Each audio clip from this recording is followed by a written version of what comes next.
Sometimes success is merely hanging on when others would let go. Not doing anything spectacular or out of the ordinary. Not leaping a mile or jumping over a mountain. But simply carrying on. Thomas Edison has a famous quote that's really stuck with me over the years. He says, "Many of life's failures are people who did not realize how close they were to success when they gave up." Right? How close they were to the finish line when they turned their back and said it wasn't worth it. It's really an interesting thing to grasp. Right? Success is seeing what others can't. It's believing when others don't. It's taking the abstract, those visions, those pictures in your head, the make-believe, and finding the courage to make them real, bring them to life. It's this constantly evolving process, and it grows a little bit every single day. Sometimes we feel that progress, we feel the momentum, we do something big and it's exciting. And sometimes the progress feels small. And then there are times when we get knocked down and we don't see it at all. We feel like because we weren't validated that we lost, that we failed, that it wasn't enough. We forget that's part of the process, that progress is a journey. And it goes when you go, and it stops when you stop. Just like that famous Dalai Lama quote, right? The only way to fail is to quit. Period. No one ever stops because they can't. They stop because they decide to. They stop because they see that huge mountain and they think that's impossible. They forget it's only made of little rocks. They stop because they get so disheartened by the distance of the finish line that they forget it only takes a collection of little steps to get there. You don't have to leap the entire distance. You know, I've been there, right? This is me speaking from experience. It took me years to figure it out. And even now, life is rapidly evolving. I've poured my heart into things that, let's be honest, no one cared about. I've invested in opportunities that fell apart right in front of me. And each time it felt like the end of the world. You know, I've been lost, I've been unsure.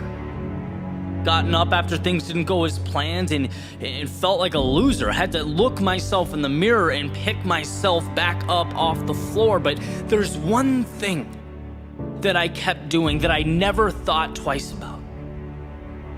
And that's continuing on. Whether life lifted me up or it beat me down, my plan for tomorrow was always the same. Get up and try again. Keep going. And as I sat down this morning with my pen and a piece of paper, I thought, what's the one thing I would want to be told if I started out again? What's the one thing that people need to hear most? And it's to simply keep going. Keep taking steps. Because one day the world will start to make sense. And you'll look around and you will be thankful for one thing. That when most would have stopped, you didn't. When the world said no, you said yes. There is nothing so powerful as a soul that refuses to back down. See, persistence is not an important thing or an essential thing. It's everything. So live as to see. Not what can be lost, but what will be gained. Find that light in darkness, even if it's a flicker, even if it's a spark. See, every loss makes you a little tougher, and every instant of sadness uncovers something beautiful. Every moment of fear teaches you to be a little braver. Every broken heart opens the door to a new connection. Instead of doubting yourself, feeling inadequate in life's darkest moments, know that you need what you are going through. You are uncovering the little victories hidden in plain view. So when the world feels like too much and your patience is thin, be stronger than that voice in your head begging you to think small. Stand on every experience, the good and the bad. Let it elevate you to a beautiful tomorrow.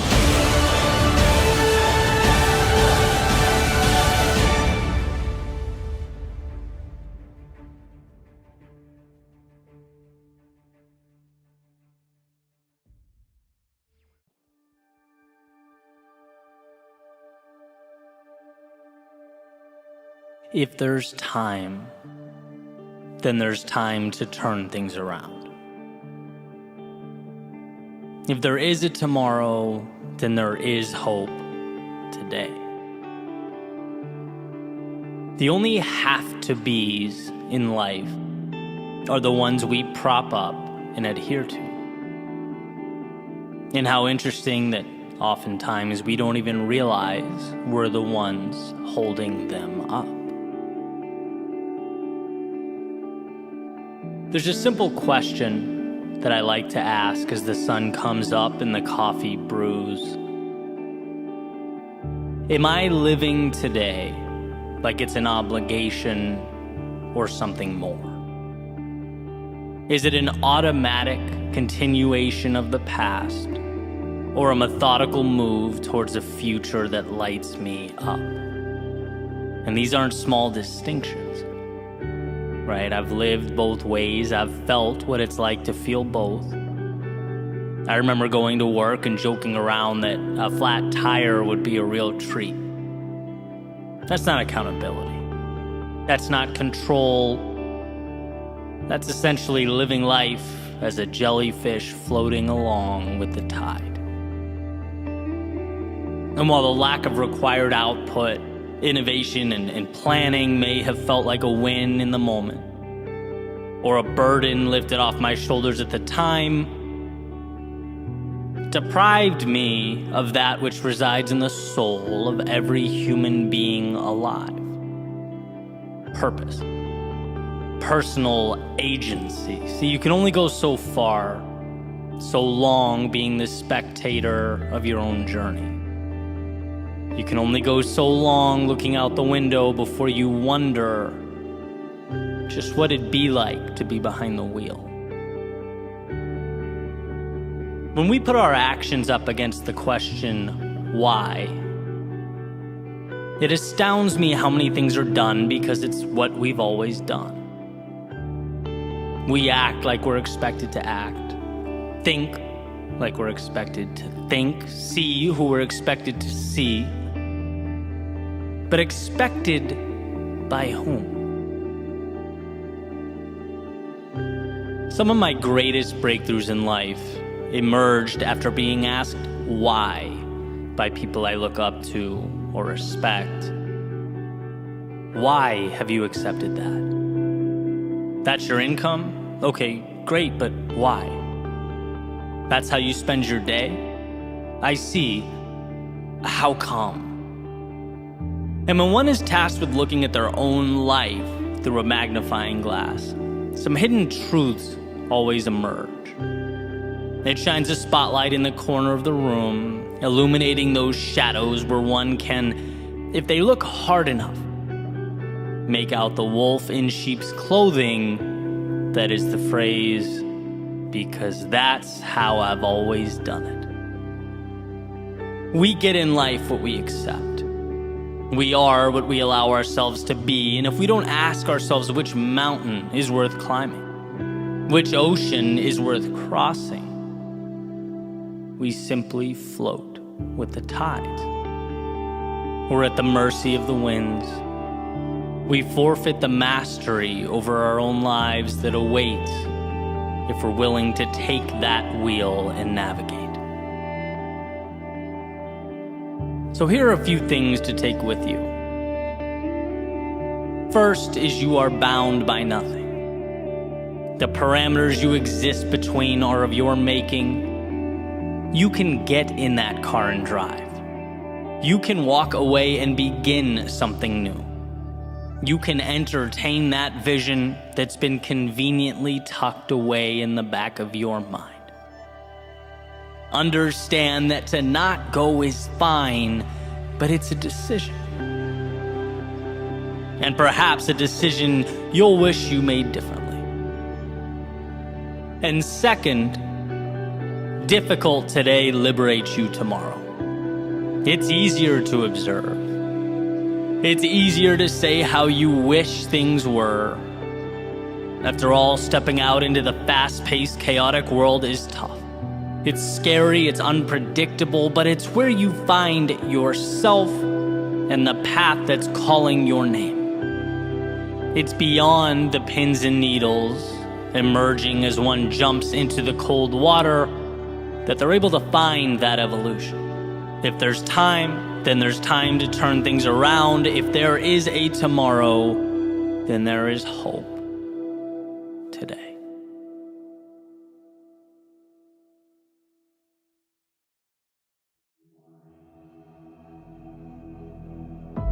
What's the difference between simple and easy? Well, simple is straightforward, uncomplicated. Easy, on the other hand, means achieved without great effort. The difference between those two words is subtle, but essential to understand. One deals with the complexity of an outcome.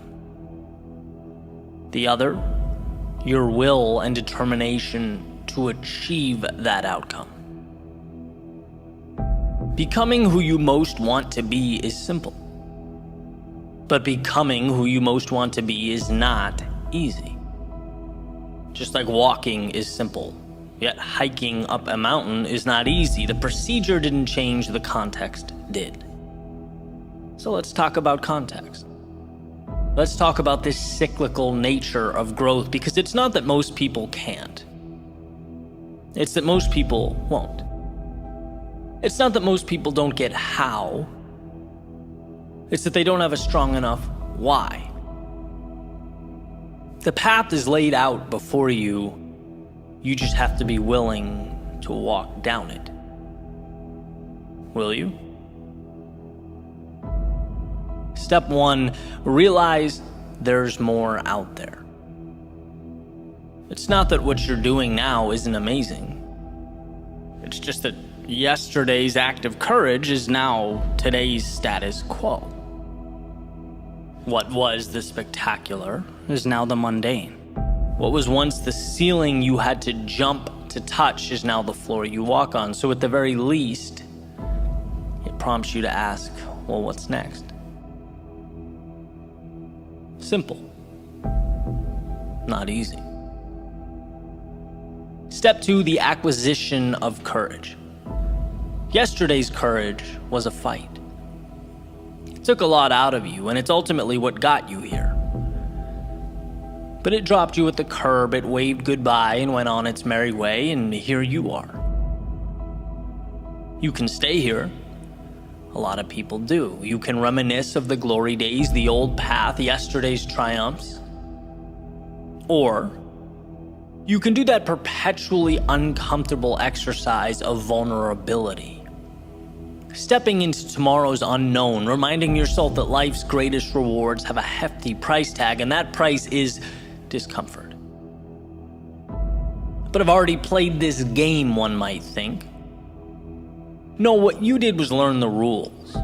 Now it's time to apply them to a new setting, and around goes the merry-go-round. It might seem like a replication from the horizontal, but here's the secret. You can't see the vertical. You have yet to look down and see your ascent, see what you're becoming. Just by staying on, holding tight, just by believing in yourself enough to begin again, you are fanning those tiny flames of courage in your soul that wait to be spread like a wildfire. Simple, but not easy. Step 3, mistakes. Now, of course, it's not the mistakes themselves you fear. It's what you think those mistakes will mean. Ridicule, embarrassment, lack of direction or identity, losing what you have. But here's the catch. When you realize the upside is greater than the downside, you liberate yourself. When you realize there's more to gain than to lose, your potential for greatness is born. How does one act on this? Mistakes. By making mistakes. By injecting yourself into the turbulence of progress. Our biology has not yet learned that the uncomfortable thing is the right thing, and that's why you get resistance. That's why it hurts. And it's why few people will accomplish what you will. When it comes to your climb, every day is opposite day. When they run out, you're running in. When they play safe, you play for the victory. To become who you might be, you must learn how to get there. Mistakes are your curriculum. Simple, but not easy. Step 4, trust yourself. Okay, sure, no problem, easy. Well, yeah, it's easy when you're getting what you want. But evolution takes time, and there's nothing quite like giving and giving and giving and not getting. There's nothing quite like stepping up to the plate again and again and again and bringing no runners home. So how does one find the strength to continue walking up to the batter's box? Well, growth is exponential, and those swings and misses matter. The infield singles matter. Everything matters.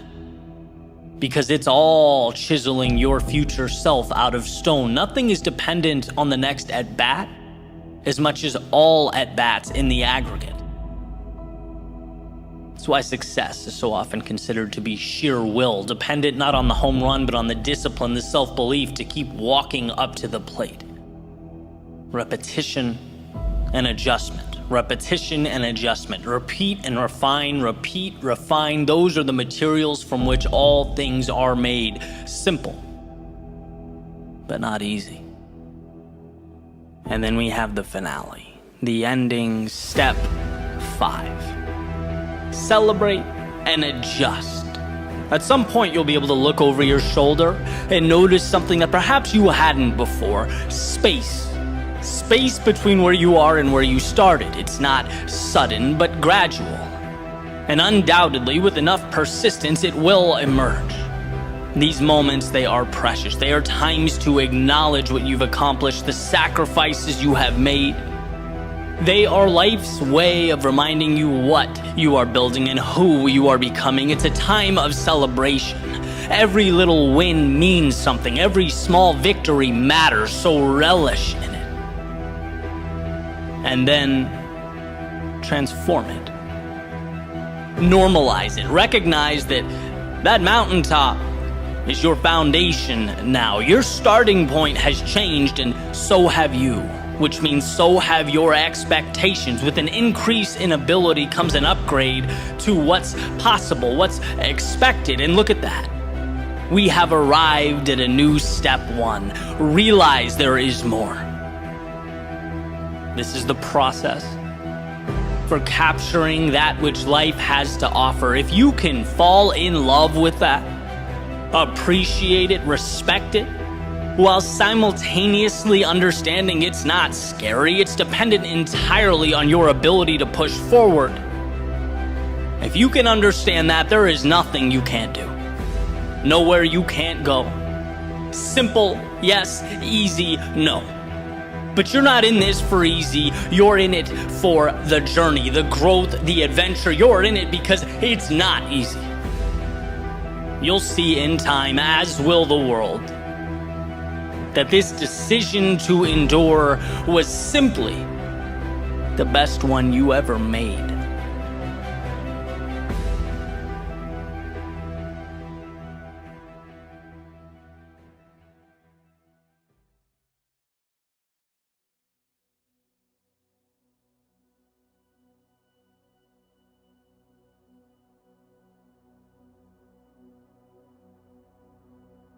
The other day I woke up with a plan.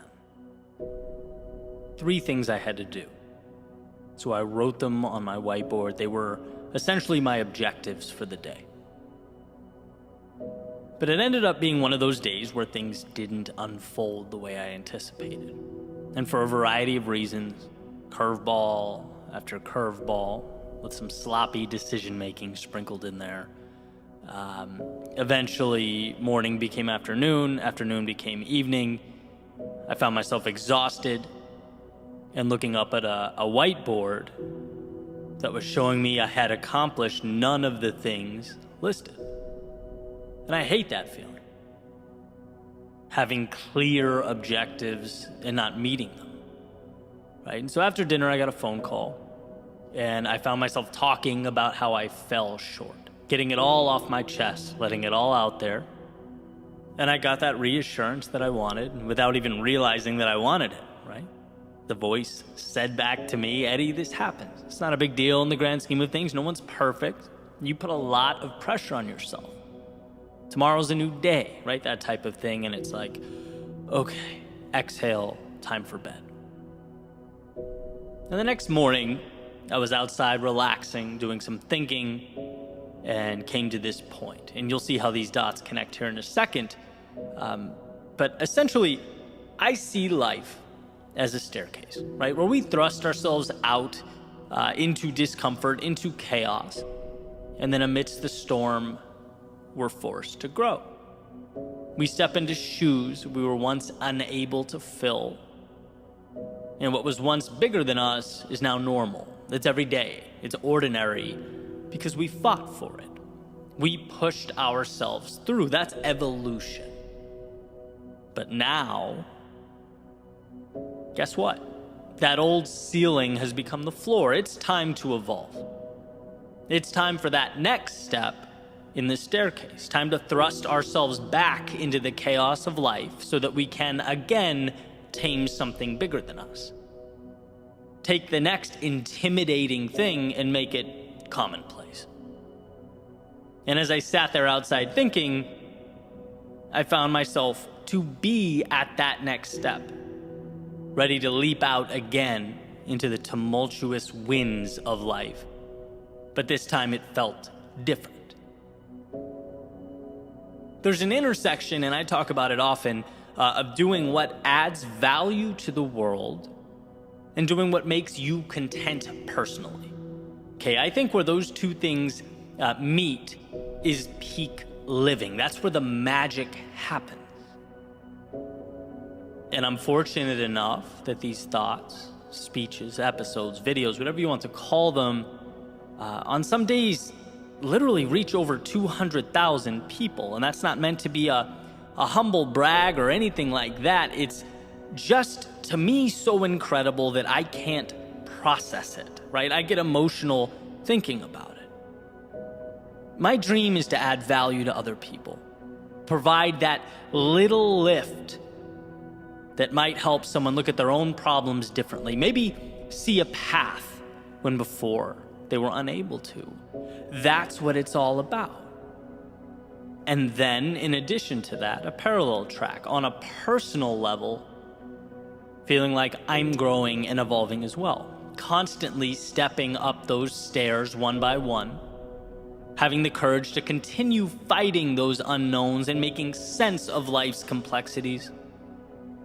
That's why so many of you are on this journey with me. And so as I looked up at that next step, and it felt bigger than it ever had before, I knew the task needed to be bigger than it's ever been, which would require of me one of the biggest changes I've ever made, and that scared me to death, knowing that in order for something to be born, something must die, something must be left behind. I'd been stepping forward for years, and thank God for that, but now it was time for a leap. And so back to that whiteboard I mentioned earlier. If you hang in with me long enough, I usually come full circle. Right, back to the list of goals I missed, the bad day. Why am I so fixated on that? Well, it has nothing to do with the day itself. Everyone swings and misses from time to time. It has nothing to do with those 3 goals. Everyone falls short here and there. That's part of life. It's about the person I want to be as I endure those turbulent times. It's about the strength to handle my own chaos and battles differently. Before you can lead others, you need to lead yourself. And that means being vulnerable. It means being honest. It means looking in the mirror and asking yourself the tough questions. It means being stronger than I've ever been. There will be times that require of me that I push forward without having to hear from my parents or girlfriend or buddies that everything's all right. The next step requires that I trust myself to be the guy in my own life. To have impact in the world, one must find strength within themselves where they didn't know it existed. This is a leveling up that I know is required for me to be more than I've ever been, stronger, bolder, more confident when I'm most fearful. There was a line I used to draw separating me and the people I look up to. And the moment for me was a message. I knew it was time for me to mentally remove that line. You'll never be more than you envision yourself to be. It was time to be my own answer. Promote myself to that next level. From the kid with the dream to the man that makes it happen, it's time. It's just simply time. Even the ones I love, the ones closest to me, they can't provide that. It has to be internally derived from a place so deep that come hell or high water, it's happening. And telling people about my little misfortunes so that they can pat me on the head and tell me things are great, that's antithetical to what is required of me next. There is a level of courage and strength and excellence in all of us that lives at the bottom of this abyss that we must pull up with everything we have until it becomes intertwined with who we are and where we're headed. And as I sat there, I knew it to be true. I couldn't help but feel that change was about to happen, and it would stem directly from how I see myself. It would be the product of who I knew myself to be. And so now, most importantly, I present this question to you. Are you at that next step? Are you looking at a chasm that must be crossed? Where all your little decisions, all the courage and discipline and strength that you utilized to get here, that has positioned you for this moment, is it telling you something is next? Is it time to dig deeper and be more than you have ever in your life been? And my example, by the way, was not about holding in our problems or dismissing those around us. Asking for help when we need help is courage. The small circle we surround ourselves with is a direct reflection of who we are. No, for me, it was about being the type of person who trusts myself to weather those storms. About moving with greater conviction. Graduating from going to be to is currently. That whiteboard, that phone call was the turning point and nothing more. And my example may fit your life like a glove. You may think, wow, that's exactly the lens I need right now. But maybe it's not. Maybe your situation is a little different. Maybe the road you're on is newer, less traveled. Maybe it's the courage to take that first step, to play the student perfect. Because whatever it is, as you look up at that next step, what matters is that you know in your heart and soul that you have what it takes to become that person. It's not bigger than you, it is you. Someone once told me that the world will not believe it until you do.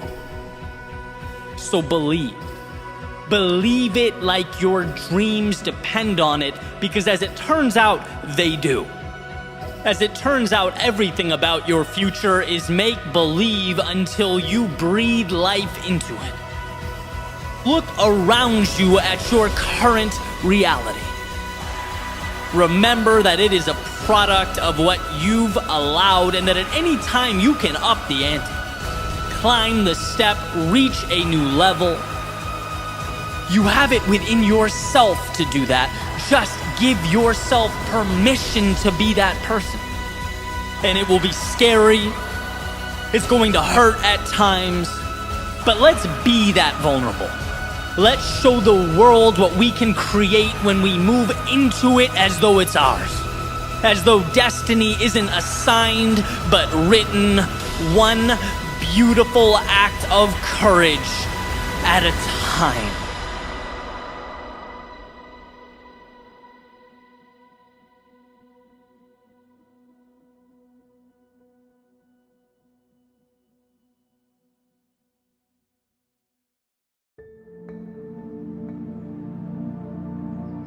Can life change in a day? Well, what if we made today a day of action, of being decisive, of promising ourselves that our goal or objective is to make a single move, however small? What if today action is king? And we live by the notion that whether the result of our courage is good or bad, whether it's the result we hoped for or the one that we didn't, at least now we have something to work off of. And that means we've moved beyond where we started. What if today we live by the notion that a vision can change our lives? But a vision without that small step is powerless. And today we take that small step. It's easy to forget how good progress feels. How incredible it is to know that we're moving towards something meaningful in our lives. Something that we chose, that we're building. We had the courage to break life down so that piece by piece we could build it back up. We are our happiest when we are progressing. We're designed to map out the unknown, unexplored territory to make it our own. We're not just flesh and bone, but travelers with godlike capability of seeing that which is not yet there. And with an idea and courage, there's nothing we can't do.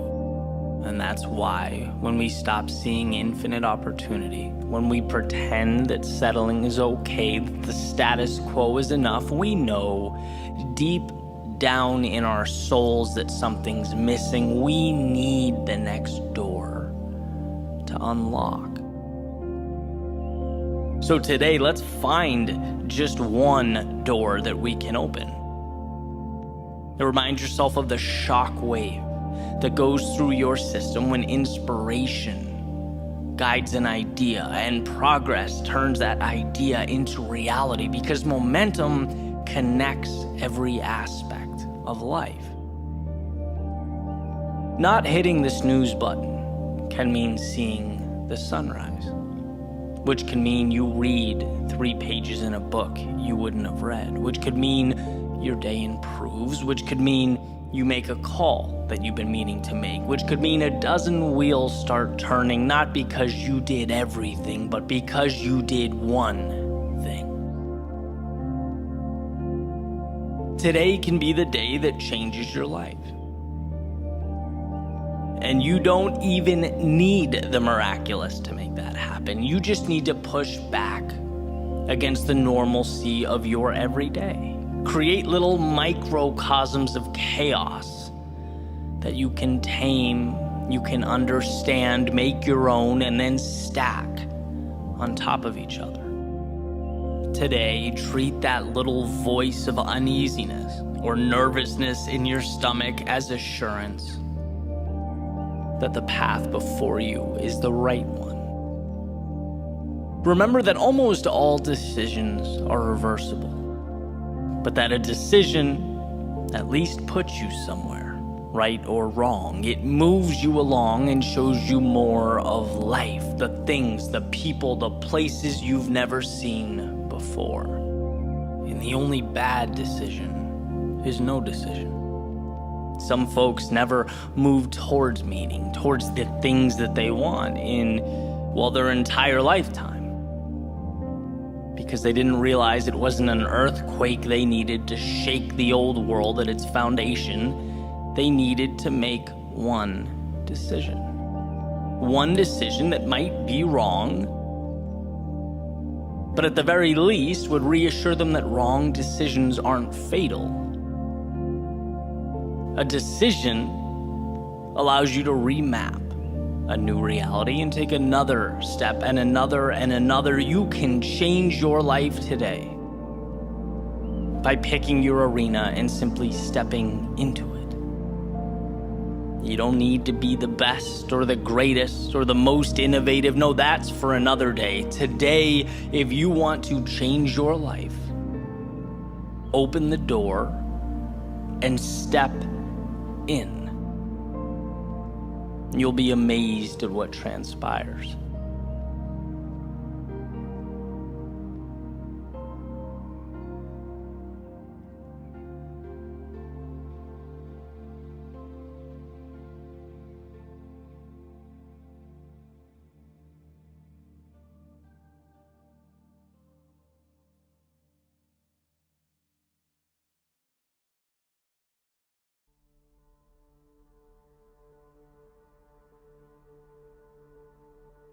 Why is this battle you versus you? With all the complexity, all the obstacles out there, why are you your greatest opponent? Well, to put it simply, because all those obstacles and all that complexity still can't tell you no. They can't say enough is enough. They can't look back at you and say, let's just settle for what we have now. No, only you can do that. The world may create the landscape. It may construct the terrain and those obstacles. But you are the sole decider on where along the way you stop. You decide how far you want to go and how much you are willing to endure. When it comes to your advancement or limitation, you are in the driver's seat. I just picked up a copy of Will Smith's recent book, and one of the ideas that stood out to me was resilience. And this part in the book, it's actually kind of uncomfortable to get through, but incredibly powerful. He's talking about his childhood and the polarity of his father's personality. A man who would do anything to provide for his family. He took pride in that and saw it as his primary responsibility. But simultaneously was their greatest source of pain. And he mentions his father, hitting his mother from time to time. In one particular example, struck his mother in the face so hard that it knocked her on the floor. And as she stood back up, she said something along the lines of, "You can hit me, but you can't hurt me." And that was the first time Will understood as a child the difference between what the outside world inflicts upon us and how we choose to react to that occurrence. That understanding is power. It's why you are the author of your story. In the sense that every single thing dropped at your feet, every situation, every occurrence, they come with an implicit question attached, a question that you and only you are responsible for answering. The question is, what does this mean? And how you respond to that question determines whether you go left or right at that metaphorical fork in the road. Does the occurrence detract from your ambitions, or is it a multiplier? Does it confirm your doubts and insecurities, or is it your reason to rise to the occasion? An opportunity to stretch, to evolve. That's a gift. That's an invite. Not some sort of divine punishment. But the challenge is removing the layers until you arrive at the value. And it's hard. But you get there by saying yes. You get there by choosing to see the value. And here's a quick example. My favorite thing about athletics, which was, for me, a ton of running. Now I throw more interval training in there, but the same concepts apply. It's a chance to remind myself that I don't negotiate with my weakness. I don't give myself an opportunity to rationalize with the voice that wants me to quit. That question, that fork in the road, I answered it.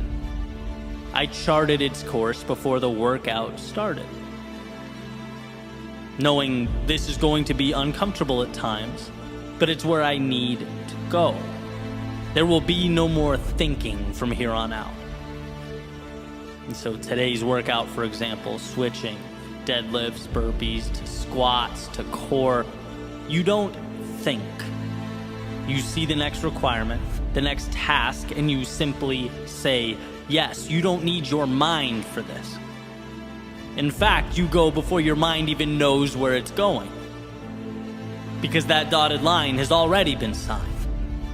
And that was the breakthrough for me. When you separate what you have to do with the hurt associated with doing that thing, you free yourself.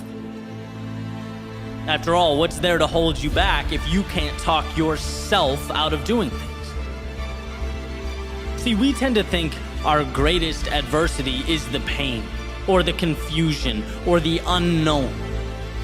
But it's like, no, those are the byproducts of doing anything of significance. The adversary is the voice that begs you to slow down because of those things. And if you can figure out in your own life how to create space between the two, how to separate the task and the discomfort often brought about by the task, there's nothing that will ever be able to slow you down. And look, I'm not saying that you walk around without ever utilizing the power of that brilliant mind you possess. One's ability to think is everything. But what I am saying is there is a time to shut it off. There is a time in which, to avoid overthinking, we simplify. Action, reaction. One more mile, okay, end of story. 1 minute of jump squats next, roger that, period. It's taking the emotion out of the process, refusing to leave the door cracked for the inner dialogue that says, hey, maybe you don't do this. Maybe you slow down. Are you sure you can handle what's next?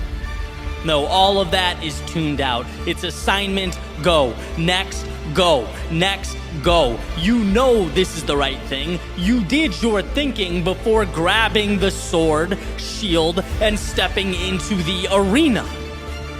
Now guess what? It's instinct. It's doing what has to be done. And what has to be done hurts. And look, you didn't have to accept that. You didn't have to step in. You could have stayed home, but somewhere along the way, you looked in the mirror and said, the difficult path is the one with the value.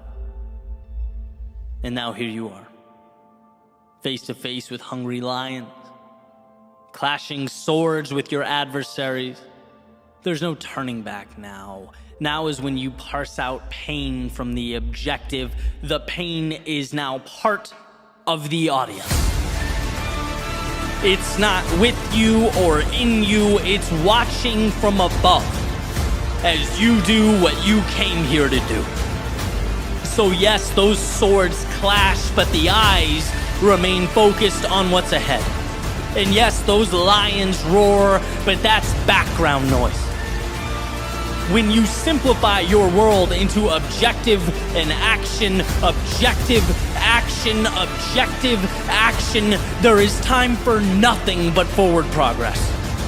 And sometimes that is all that is required of us. In the face of adversity, in the face of pain, self-doubt, in the face of discomfort, can you break your world down into nothing but one single step forward?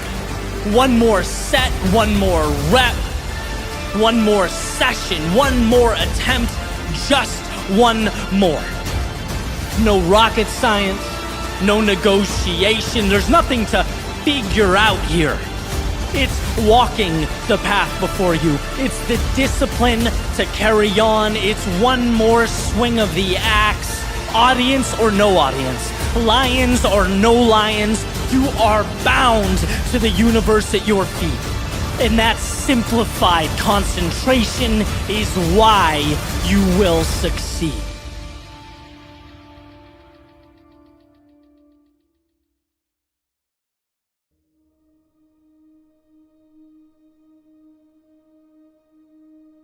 The road to this moment wasn't an easy one. There were times where you thought you knew, but simply didn't. There were plans made that drastically differed from the ones fate had prepared.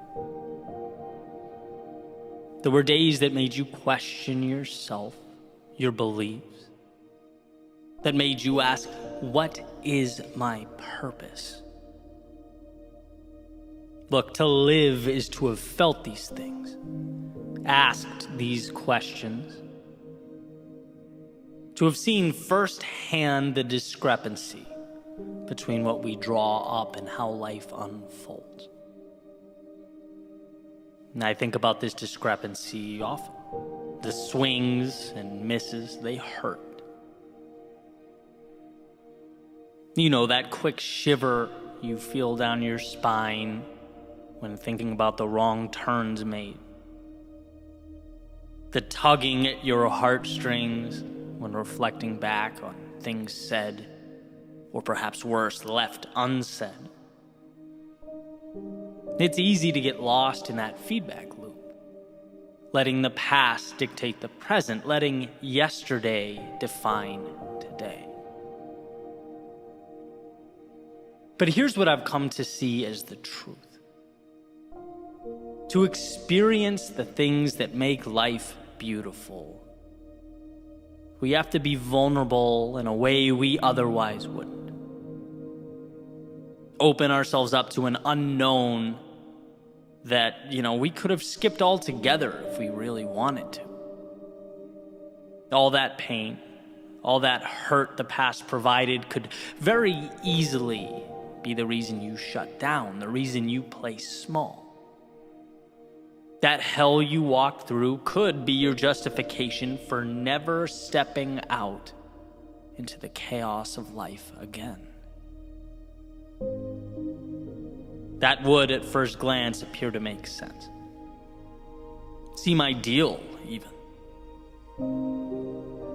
But that pain could also be the reason you look around you and say, after all that, after experiencing everything life threw at me, I'm still here. And as I stand here now, I'm looking out at an array of possibility that is infinite. I'm equipped with an understanding and a worldview that was once foreign to me. I'm armed with a perspective that has changed my life for the better. By stepping out into the often dangerous, brutal, unforgiving world, I have elevated myself. And that has made all the difference. And while it may feel intuitive to run from a reiteration of yesterday's pain, it's wisdom that urges us to instead use that pain as a multiplier.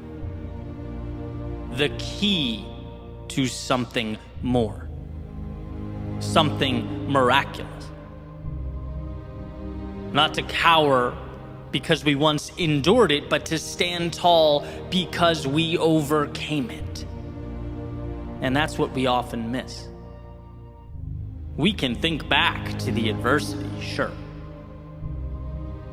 but we're often unable to see how that adversity shaped us. Our own strength, it's never gonna scream out at us. It's never gonna let us know it's there.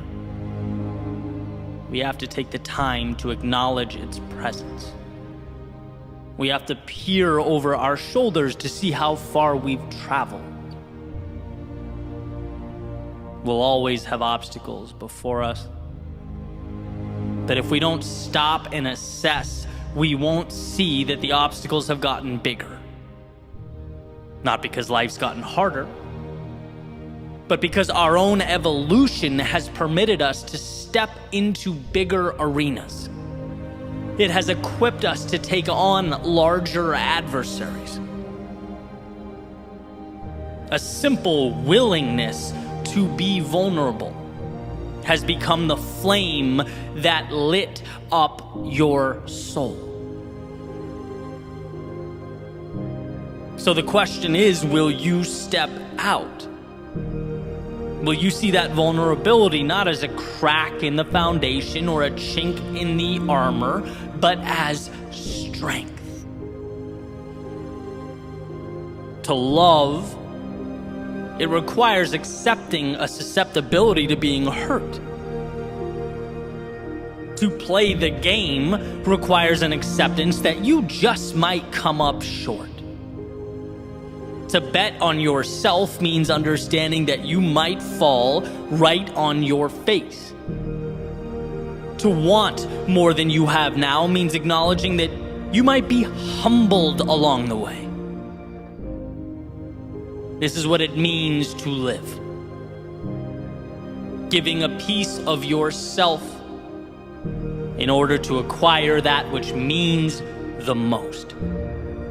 The torturous, often counterintuitive willingness to step out into the darkness of night when your heart races and your mind moves 1,000,000 miles a minute. That's vulnerable. That is power. And it's an investment in a tomorrow that otherwise would not have been available to you. You are not your past. You are the wisdom derived from its lessons, the courage removed from its trials, and the hurt that was perhaps at one point the only thing you felt. It's not your reason to shrink into yourself. It's your reason to step back out, to say to the universe, I have the strength to again dance with the unknown, to risk the short-term discomforts that life often hands out like candy in exchange for the chance years from now to look at your reflection and say, I got back up. I did the hard thing. I followed my heart. I wandered into that darkness to obtain the wondrous reality that is, for a time, concealed. I did that. So love again.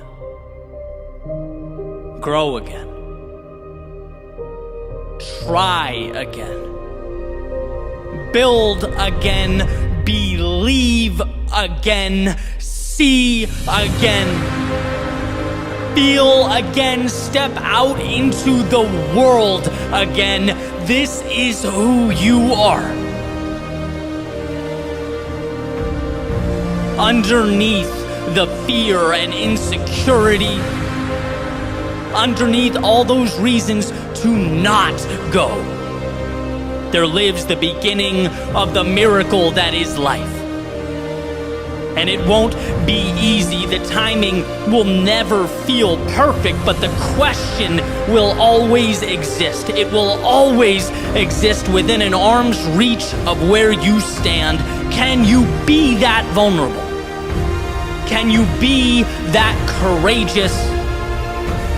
And not just when things are going well, but amidst the turmoil, the chaos, the self-doubt, when your memory only wants to play highlight reels of where things went wrong, where you swung and missed.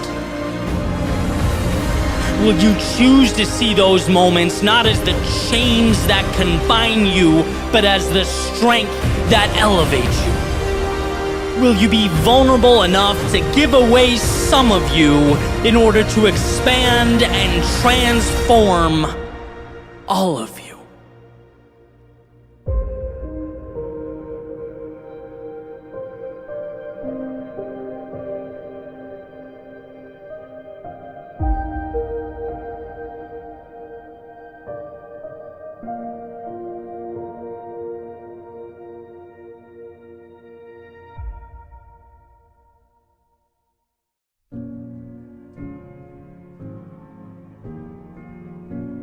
When our backs are against the wall, we're forced to become more.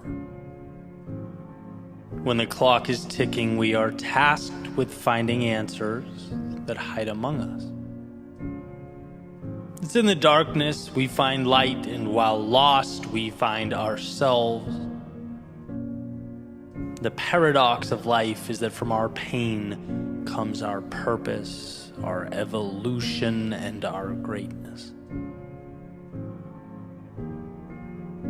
I love thinking back to about 2014, making my way around Boston, having just quit my job, essentially purposeless, clinging to a YouTube channel and a podcast idea that I would name Your World Within. And why? Why do I think back? Why does this mean everything to me? Well, because at the time, I knew nothing. I understood nothing. Nothing about speaking or media, audio, video, nothing about running a business. But more importantly, I knew very little about life and what's truly required to progress in a world with infinite moving parts. I didn't know that my lack of understanding is what made everything feel overwhelming and complex, and that it was up to me to simplify. I didn't know the extent to which I'd have to befriend failure. And that was the most eye-opening realization. Because when you gravitate towards a risk-free existence and you box yourself in, as I had for so long, of course you don't get the upside, but you also don't fail as dramatically either. You know, life was a simple game of cause and effect. Do work, get result, not much room for more than that. And so stepping outside that box in the way that I did changed some rules. I learned some things. First, you can spend time on something, you can exhaust energy on something, and get nothing in the short term for your efforts.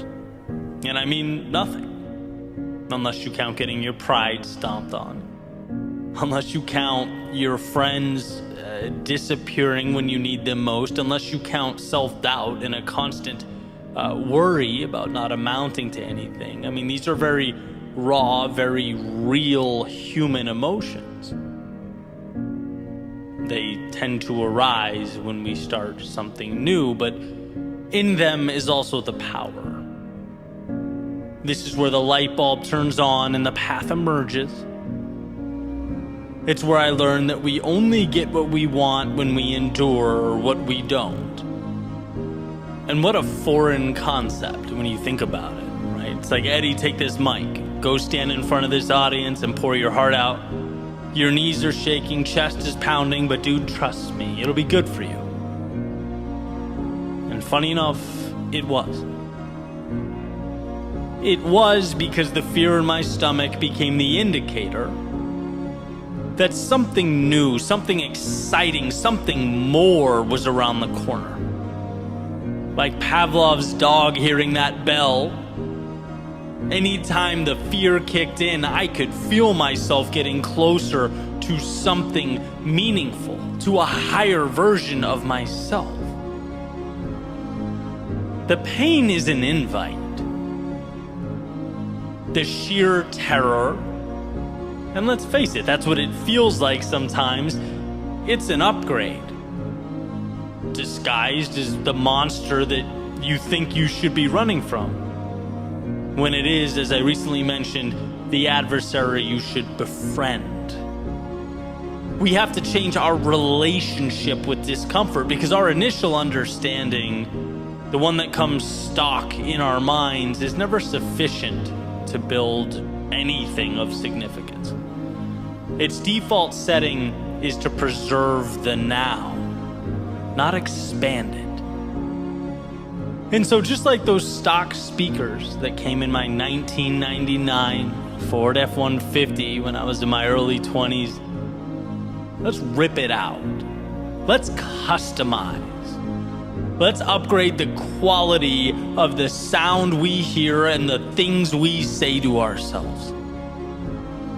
What an advantage it is to know that the hard things are what make us level up. To find that awareness.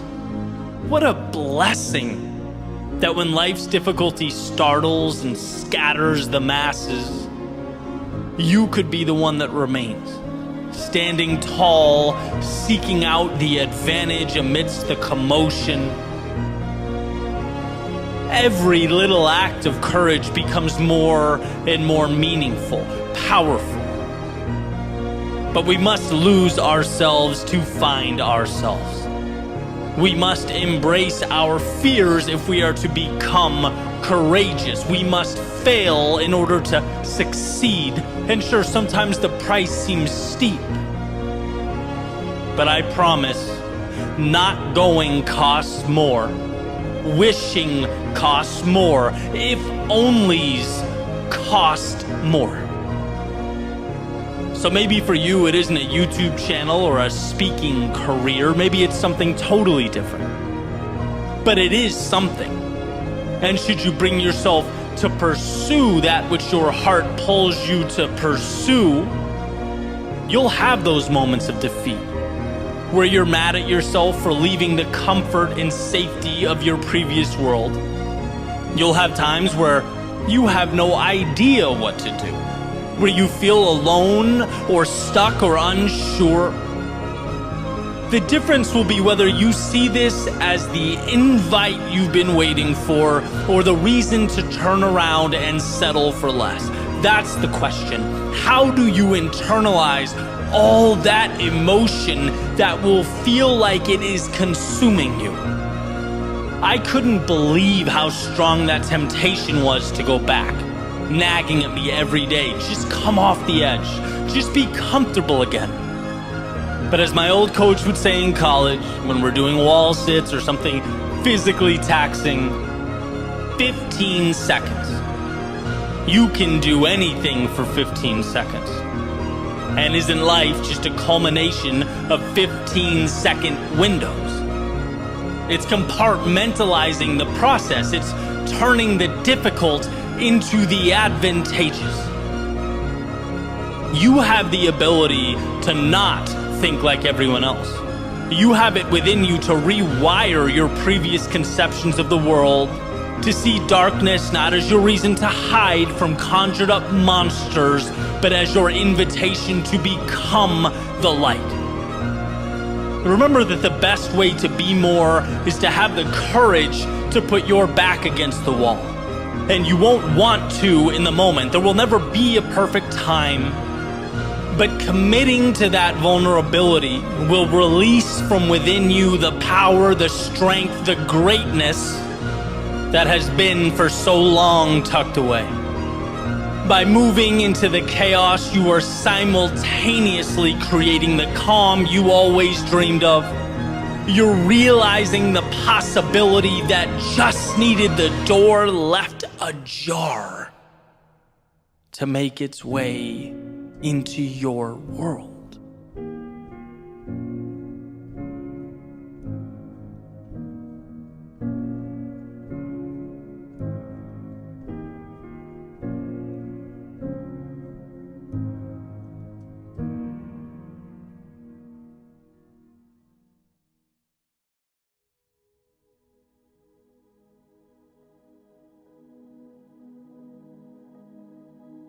Don't you dare reach for your pocket, I told myself. In fact, take that phone and go put it in another room. Shut your internet off, set your devices to do not disturb, and think. Please, think. You are losing yourself to distraction. Or as Cal Newport puts it, we're in a world that demands more thought, more deep work than ever before, while we all simultaneously become more and more incapable of that focus. And to me, it feels like more than a chuckle at our outrageous screen time or a self-deprecating joke about how reliant we are on our phones, the dopamine hit. I think it's antithetical overall to what we need, to where we find our purpose. Which is a dichotomy that's frustratingly true with so many things. Like that balance. For me to have a digital business that means so much to me, that I'm so proud of, but also tiptoeing around that same digital world like it's a hungry lion capable of devouring me. Right? That's a real feeling. It's water that's foundational for life, but in too large a quantity will kill. It's the sun that, while integral and responsible for this planet as we know it, also has no problem ending, anything that's too openly exposed to its rays, to its heat. There's always a sweet spot between too much and not enough. Right? That happy medium, that intersection is why we're all here. Because when I don't take time to deeply think, when I lose the big picture, I remain in a cycle of routine. And sometimes that's great, right? Morning routine is great. I don't really have to think about it. I'm programmed. Things like driving a car, as Duhigg explains in The Power of Habit. Your foot stepping on the gas. It's involuntary, and thank God for that. But one must be able to step outside that loop and ask the big picture questions. We have to make time to at least roughly chart the course. And it'll change. Life will present its obstacles, but we'll have at least parsed out what matters and what doesn't. When life is all habit and reflex, when you've lost the ability to examine the self because 1 minute alone with your thoughts is agonizing, well, you won't be able to see past the surface of who you are and what you're capable of.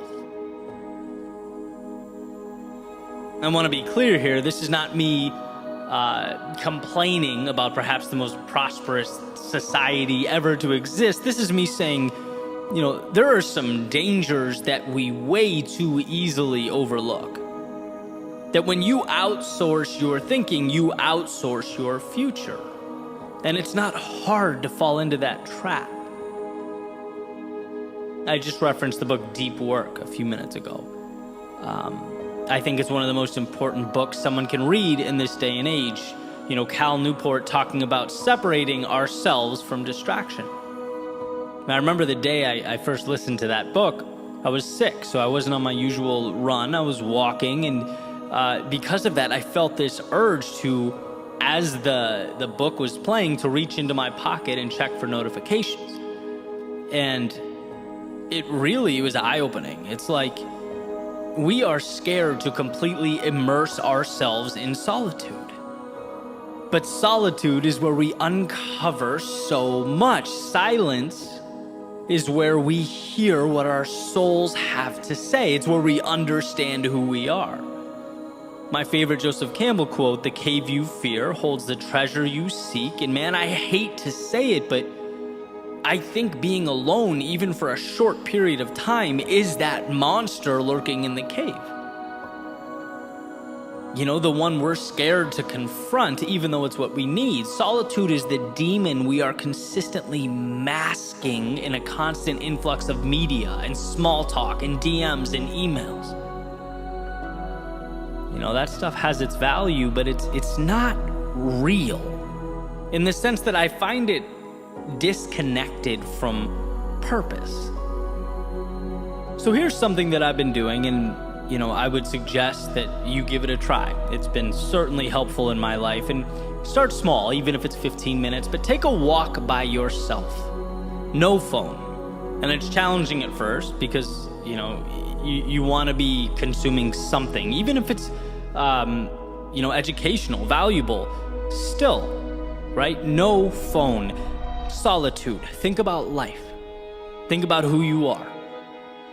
Think about what you've always wanted and where your current reality aligns. Think about how much you have and how lucky you are. Think about any or all of these things, but think. Let your mind go where, amidst the push and pull of life, you don't often let it wander. For example, some thoughts from my walk today, some of it random, sporadic noise, some of it more valuable than others, but all of it valuable because the process in its entirety is valuable. I spent some time thinking about the week ahead, the things I'm excited about and how to prepare for them, and realized one of them I didn't want to do. I then had that debate with myself, well, do I not want to do it because it doesn't align with my goals or because it makes me uncomfortable? Came to the conclusion that I think it's the latter, so it's staying in my schedule, but I'll reassess. I thought about Florida. I consistently think about how lucky I am to be down here after living in so many cold places.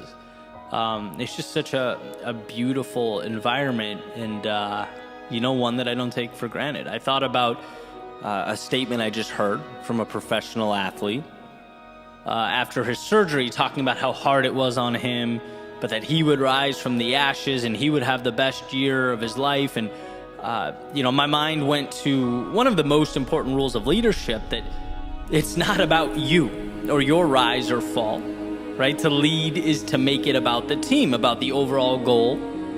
And how grateful I was to come across that video, to see that and really dissect it. Sometimes the best ways we learn is by seeing what not to do, right?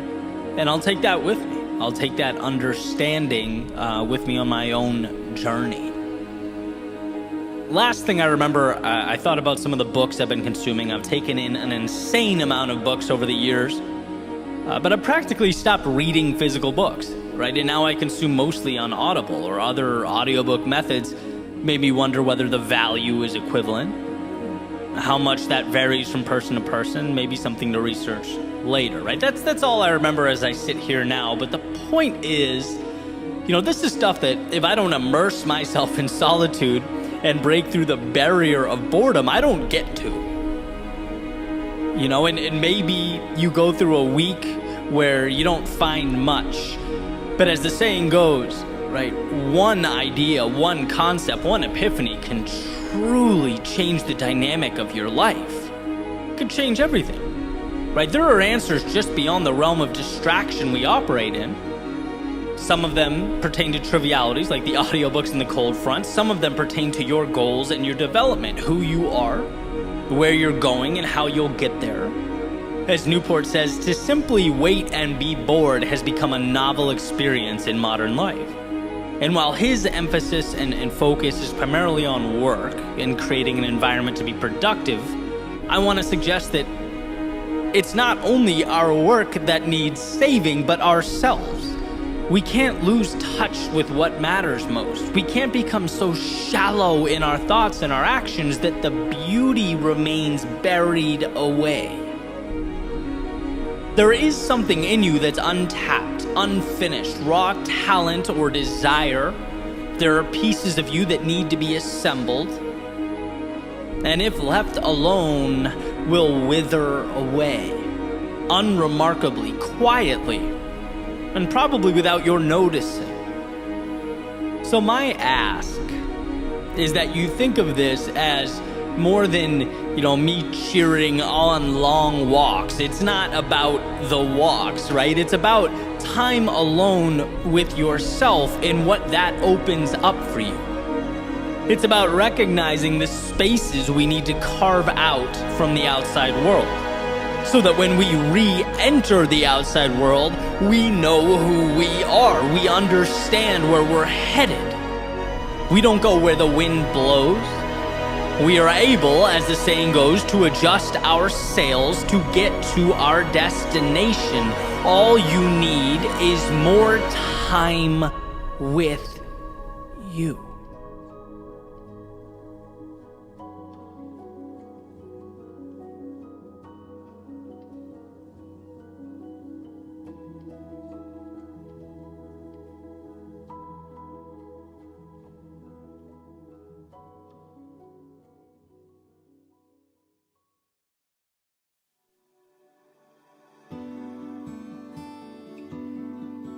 There's a quote from Naval Ravikant. He says, "The closer you are to the truth, the more silent you become inside." Found that interesting. Got an email recently from someone asking for my thoughts about their being overlooked for a promotion at their work. They say that they're dedicated, they work hard, they show up and execute. So what does the act of being overlooked mean? Well, like so many things, it's contextual, but let's play with it, right? What does feedback ever really mean? It means what you decide it does. Here's how I see the act of being overlooked, as this person expresses. Let's look at it as an iceberg, that rejection as a floating block of ice in the Atlantic, and the top, the piece that's exposed and above water, the smaller piece, is your chance to look around and self-reflect, to ask why. Where are the places I could strengthen myself? The gaps I could close and the spaces I could occupy. You know, disappointment, it causes us to self-reflect, and that can be a valuable thing. There are often tangible, quantifiable reasons we didn't hit the mark, and I think that top of the iceberg is our recognition that we have things to do, places to go, and what better a time than now to start moving in that direction. Now, the part of the iceberg underneath the water, supporting all that, there has to be a foundation of self-belief, of self-trust. Not only a hardness and understanding that you are not defined by rejection, but also a certainty that things will work out. That you might have to stumble, fall, even aimlessly wander for a set period of time. But when your focus is on a particular North Star and you are serious about it, committed to it, you'll find a way. And being overlooked in any capacity is not defining, because right now is not an end. You decide where the end is. And there just so happens to be a lot of space between that point and where you stand now. The vast majority of an iceberg exists under the surface, and that's valuable here, because I believe that the differentiator when it comes to success and failure is how one internalizes the process and their place within it. If you know you're going to succeed, if you are confident in yourself and who you are, then the little wins and losses along the way tend to mean less. Getting overlooked in any capacity is a nice little bit of feedback, but in the grand scheme of things, it doesn't hold the weight we tend to give it when we're less sure of ourselves and the process. So let's get back to the quote. The closer you are to the truth, the more silent you become inside. Well, here Naval is stating in one of his podcast episodes that the wiser someone becomes, the more quiet or stoic they become. Referring to the character that I allude to all the time in this podcast, the loudest person at the table, right? Always talking or seeking attention. Often this character's overcompensating for something. And that's what Naval is, in my opinion, properly stating. But I want to hijack the quote a little bit, because I think this applies to our own mental chatter as well. When we are sure of ourselves and what we're doing, the internal dialogue is reduced. When we believe ourselves to be correct and in line with our values and our vision, the mind tends to be calmer. And I can use this YouTube channel and podcast as an easy example. Right? I have self-belief when it comes to my ability to do this. I've invested years and years and believe that over time it's become a strength of mine. So when that inevitable negative feedback or comment comes in, which happens, right? It's the internet. I take it for what it is. It's the tip of the iceberg. I assess whether there's any value to be extracted, and if there is, I put it in my back pocket. But the point is, I then move on. Because underneath the surface, under that tip of the iceberg, there is such a substantial amount of self-belief and determination in the process that negativity, it means very little. It doesn't define me. And that's the point that I aspire to cling to. And conversely, as counterintuitive as it seems, I think we should be the same way with positive feedback. Right? Like when nice things are said, it makes us feel good and we should be grateful, sure. But the idea is the same. Examine, pocket the feedback, and move on. Because if we rely too extensively on good feedback for our self-worth and our sense of identity, it's going to be hard to avoid doing the same thing when the other stuff comes in. It's about having a vision and trusting yourself, right? This is not you versus the world. This is you versus you, and we can't forget that. It's a person committed, determined, on fire in their purpose, collecting data along the way to something greater. And look, sometimes that data comes in the form of being overlooked. It highlights ways you need to make yourself stronger and better. But sometimes it validates and recognizes your greatness, the value you're already adding to the world. Either way, you're moving forward because it's who you are. And as long as you tell yourself you're going to win, and those 2 feet underneath you haven't stopped moving, you're putting yourself in position to capitalize on all the opportunity life has to provide. You are going to see the compounding of all those steps you took. The ones you took when it hurt, and the ones you took when it didn't. When you were sure and when you weren't. When you had all the energy in the world, and when you barely got yourself through. All those times, they mean something. And it's the ability and desire to move forward regardless that becomes the determining factor. If you know that, the mind can be at peace. Life is happening for you, not to you. The obstacles become much needed information, and the victories further contribute to your momentum. It's all moving you closer to where you need to be. There's a saying by Steve Martin. He says, "Be so good they can't ignore you." And that's not a point, it's a process, an evolution. It takes time, it takes patience, it takes self-belief. But trusting that mountaintop you're chasing also comes with a great sense of security. That this epic adventure is yours and yours alone. It comes with discovery, growth, joy, sadness, and everything in between, but it is yours. And if you sign that dotted line, it doesn't matter if you are overlooked in some capacity.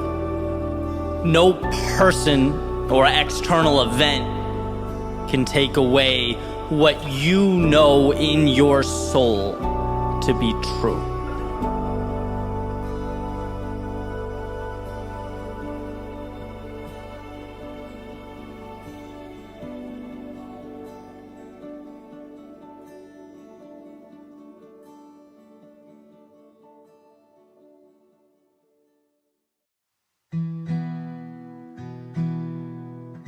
sometimes the inspiration doesn't come to you.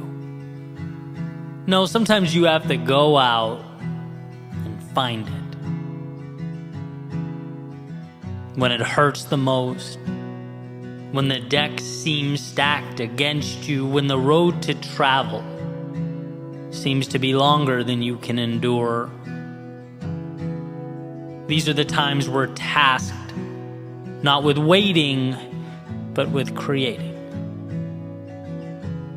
And those lows, they become highs because they force us to self-assess.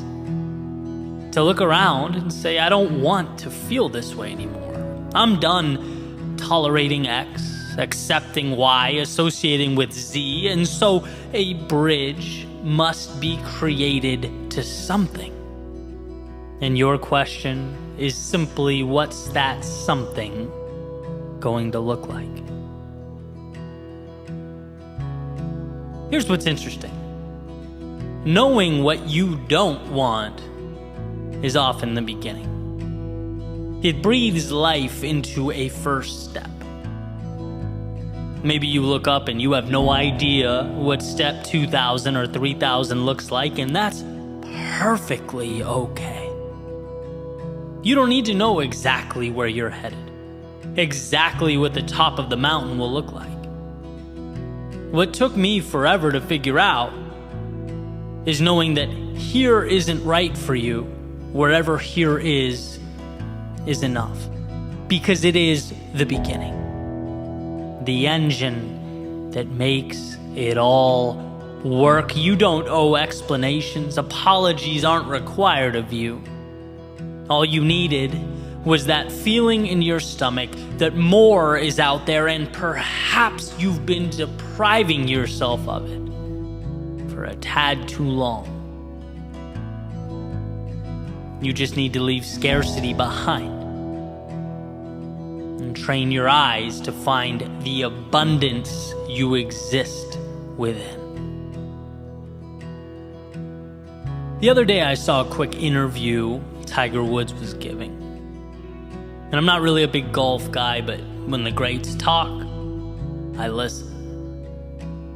And those who have been following him know that he's had kind of a rocky past, right? A very public, family situation to injuries, surgeries, a recent car accident. And you can only want someone like that to rise from the ashes, right? I feel like everyone's rooting for him to rediscover the dominance he once possessed. And basically in this interview, the interviewer's asking him about day one of the Masters, where Tiger played well enough to make the cut. He survived day one and was about to continue the tournament into the weekend, but it certainly wasn't the best golf he's ever played. And so upon reflecting on it, he says, and I'm paraphrasing, things aren't the way I'd like them to feel, but I've given myself a chance. And I love the way that sounded, right? Not just because it came from a man who's been metaphorically battling uphill for what feels like some time now, but because it's how we all reemerge from our adversity. It doesn't matter what happened yesterday. Your past, all of it, the ups and downs, the bumps and bruises, they've all brought you here.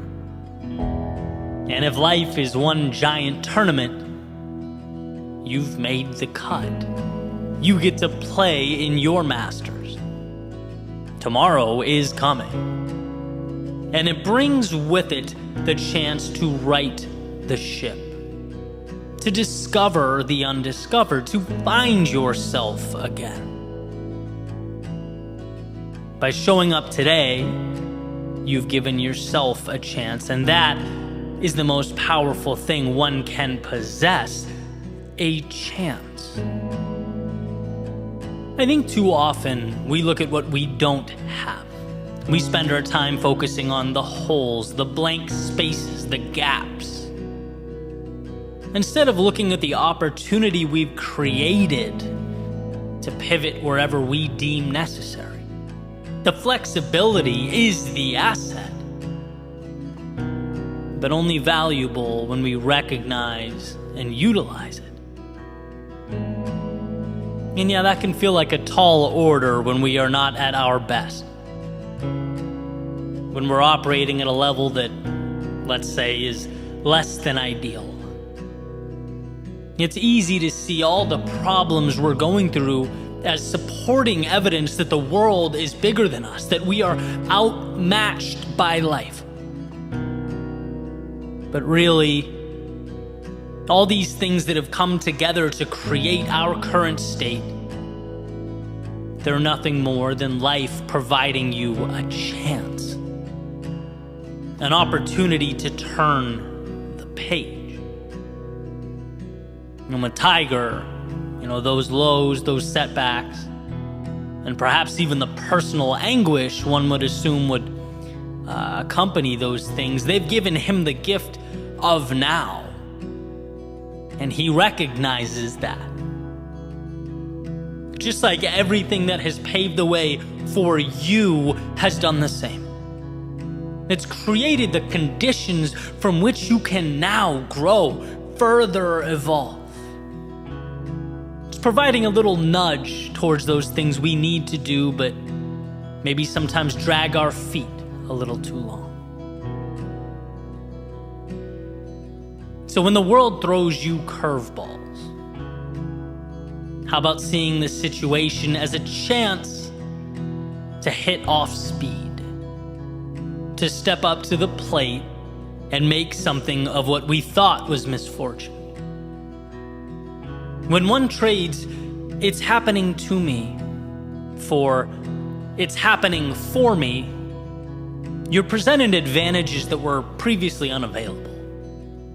They weren't there. And not because they didn't exist.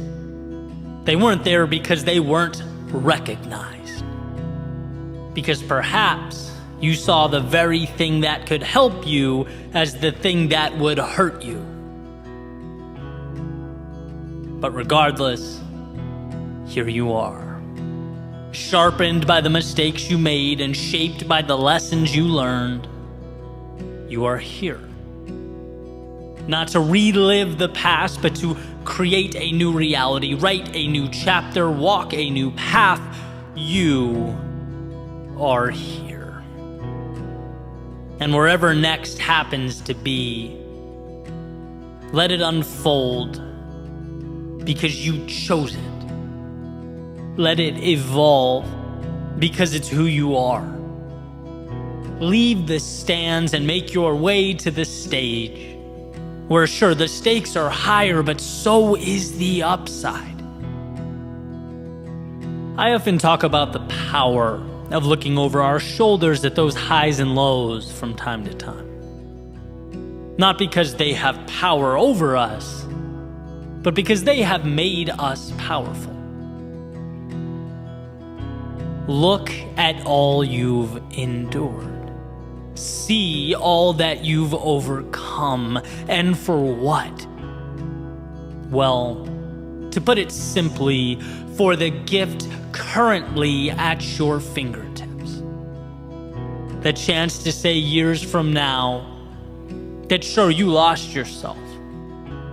Things became chaotic, confusing, convoluted. Maybe you were unsure. Maybe at times you even felt alone. But those times, the same times that could have kept you down, instead reminded you what you were capable of becoming. You don't get the light at the end of the tunnel without walking through the darkness. And so to remember that all this has unfolded to bring about something beautiful on the other side, well, that just might be the perspective that you've needed, that you've left behind. The world will only give you what you ask for, and so right here, right now, instead of accepting a continuation of your past,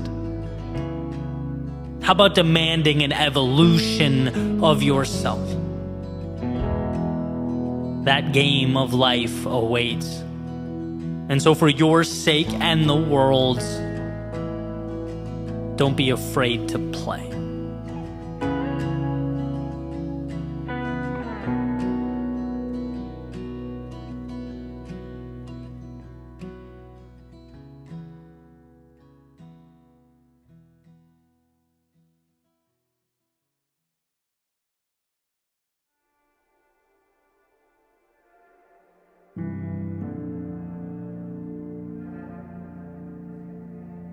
She had a picture framed on the table that said, "Make today amazing."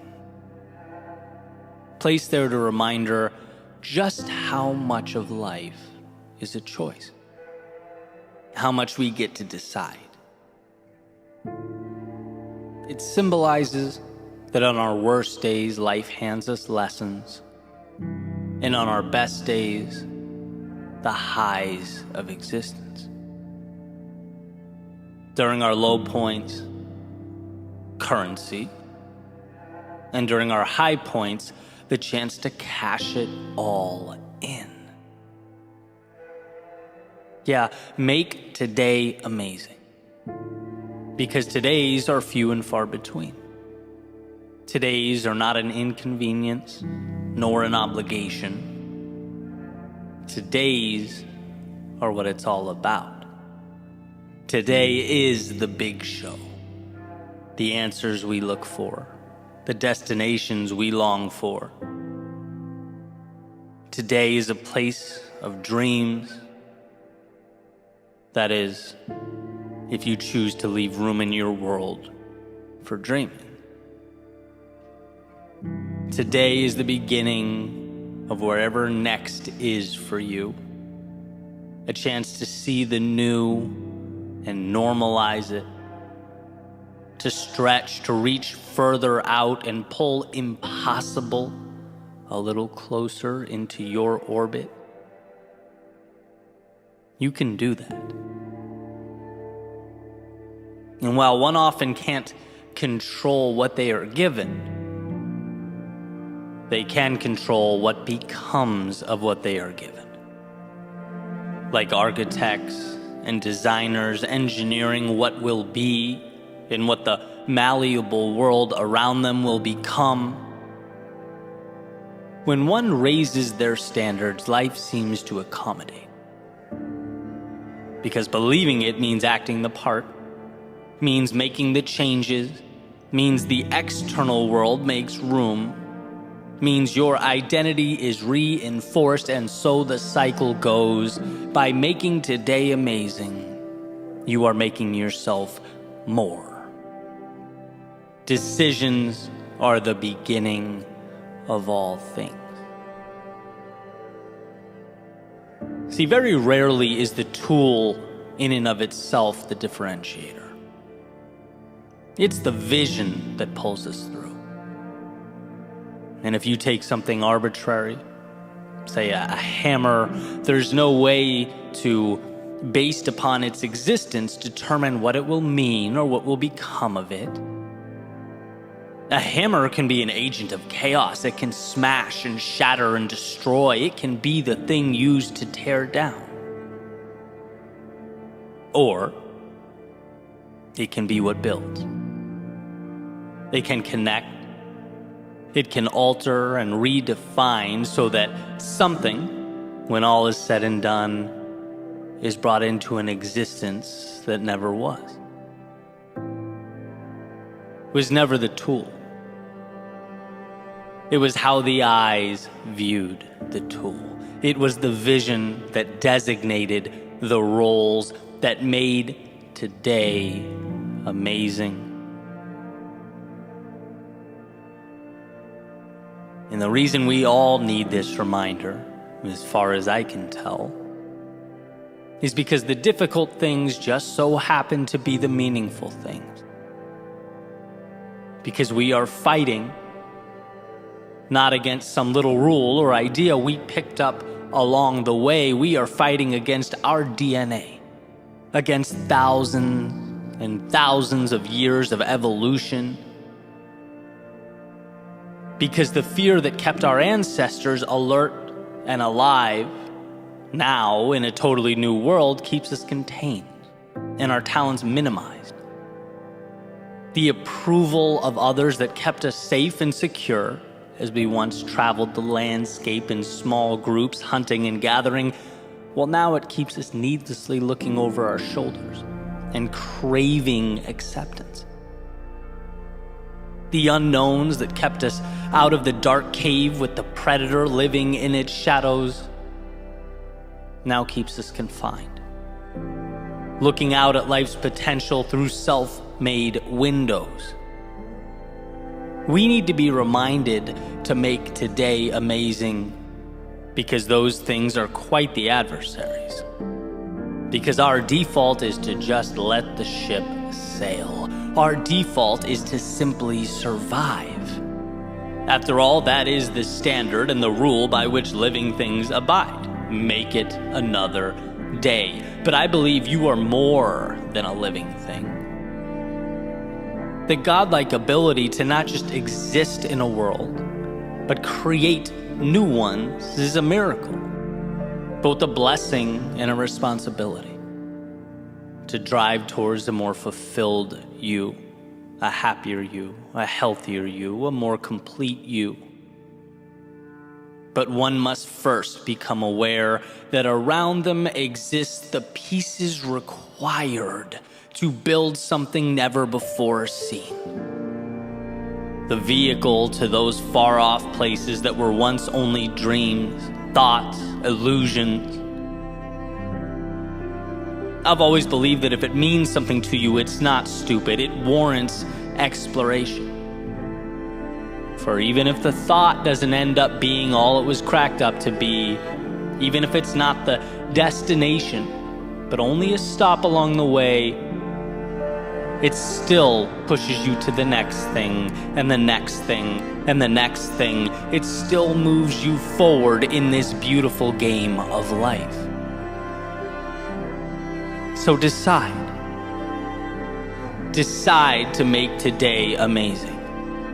Choose to make it better. Let the obstacles lift you up and the momentum carry you towards something meaningful. When others stop and find reasons to doubt themselves, how about you find the small win buried, tucked away underneath it all? The little key that may do nothing more than get you through that next door. After all, sometimes that's what life's about. Picking up your head when it's most difficult and finding the next door to walk through. And the magic is knowing you can always do that. Because there always exists both the doorway and the key, but we must be willing to find it. That's the obvious thing about those doors. The right ones will open, but they require we find the strength to approach them. They require that we seek out amazing. And so with this in mind, what is the next chapter like for you? Are you currently enduring one of life's winters? Are you navigating those inevitable valleys of despair, in which the value is in finding that single ray of light amidst the storm? Looking within yourself for the courage to take one more step forward, and another, are you seeking out that spark that will reignite the fire in you? Because it's there, so long as you choose to make today amazing. Maybe you've climbed yourself out. Maybe you're looking for whatever's next, the new evolution, seeking to follow your heart and continue the beautiful progression that is life. Let the external world support that vision. Choose to see the detail not as trivial, but as the answers. The tools that will lift you up and support what you are building, it's there. She had a picture framed on the table that said, "Make today amazing." Placed there to remind her how much of life is a choice. Because in a world of options, what a gift to choose the journey of a lifetime. What a ride that awaits, so long as you decide to step in.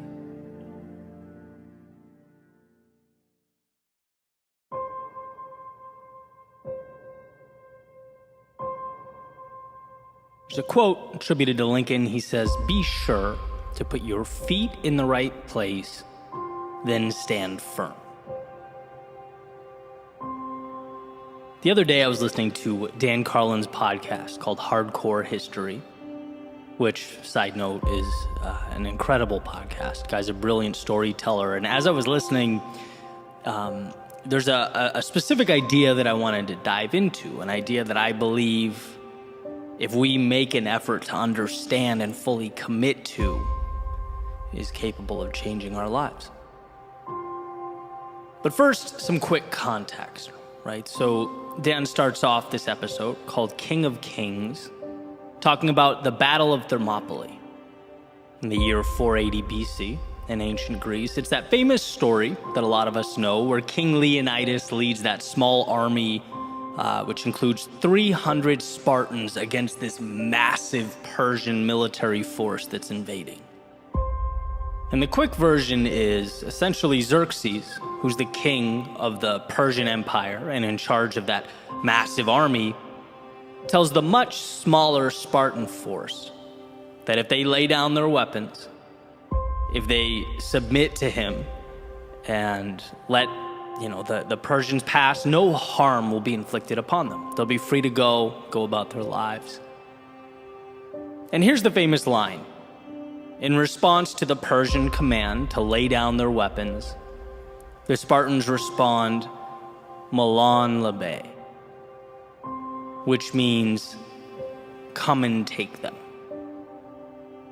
It's the Spartans' way of saying, look, the only way we're laying these weapons down is if you rip them from our cold, dead hands.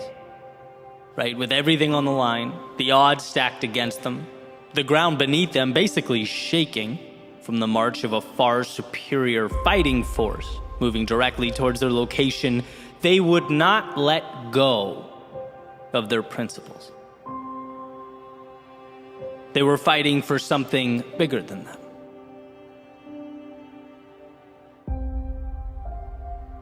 And I couldn't stop thinking about this idea long after I hit pause on the episode.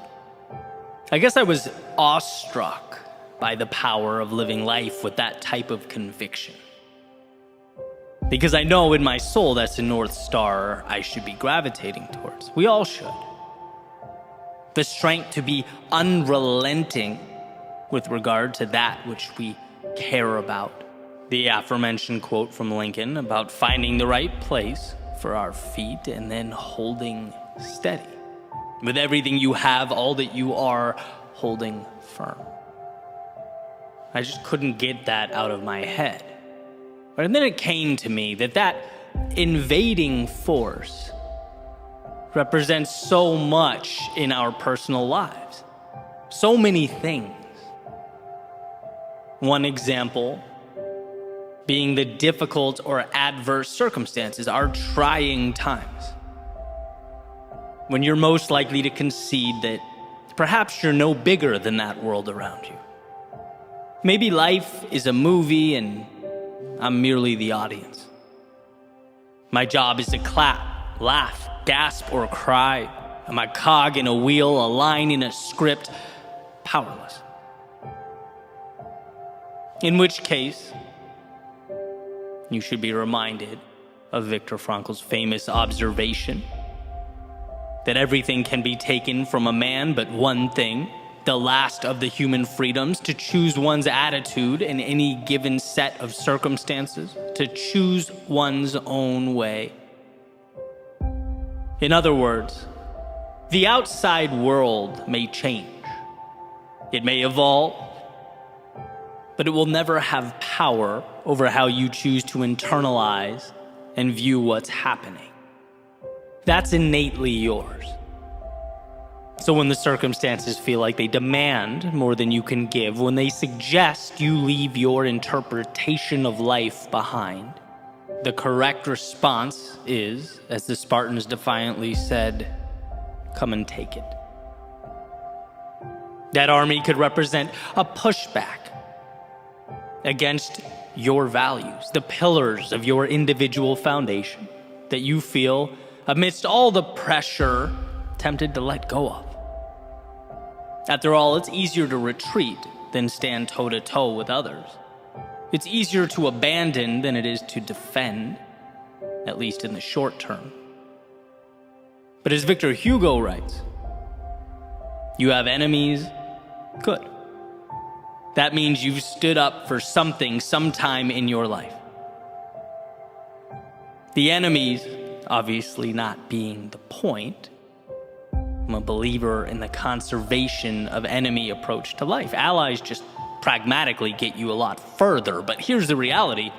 Anyone who stands for something will undoubtedly create divide. They'll be criticized and condemned.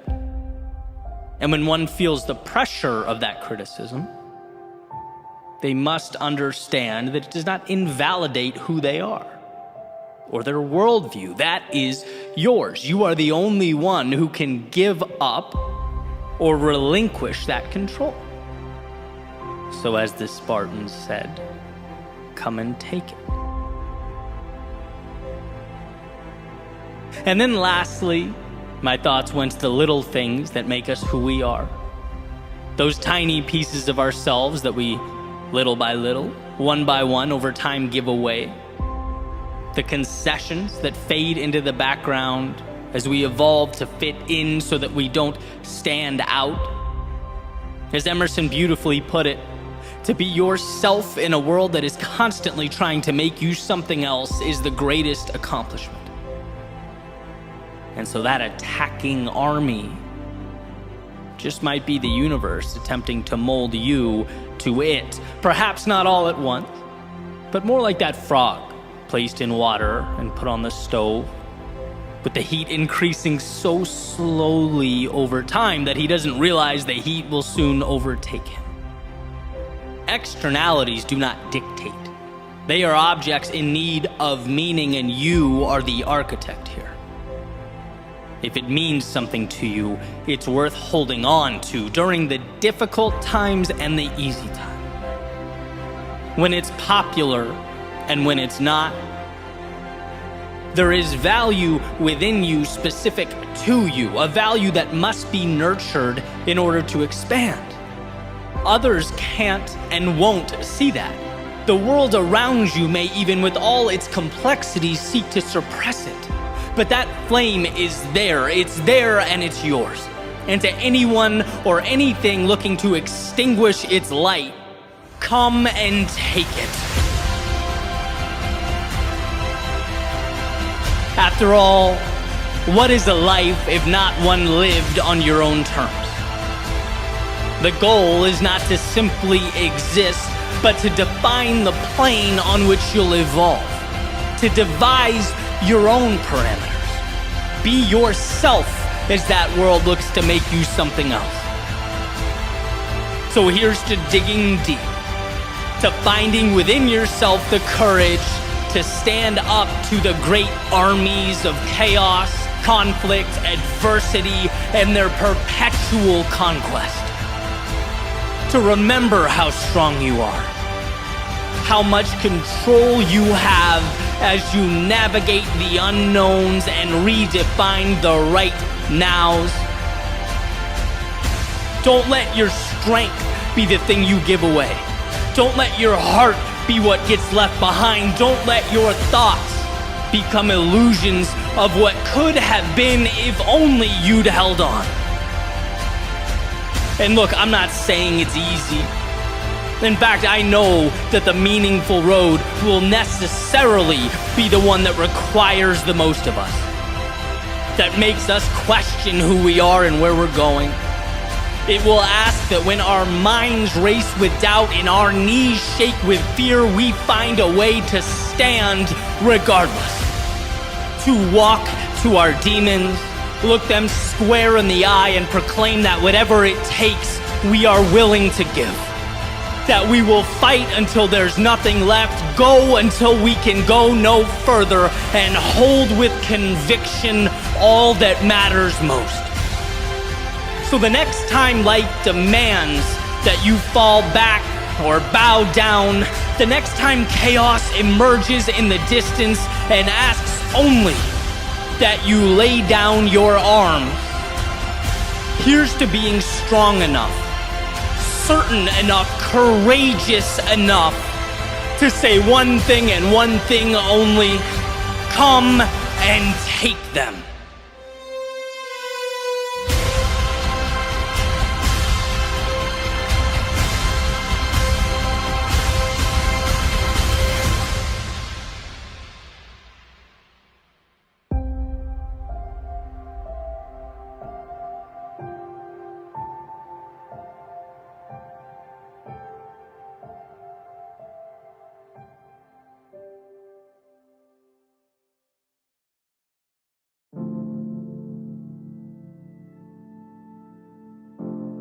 Around 2011, I hurt my left arm and had to get surgery.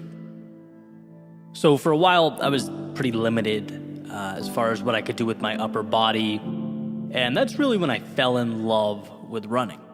I started doing it almost every day, sometimes those long runs outside, clear my mind, sort of reset a little bit.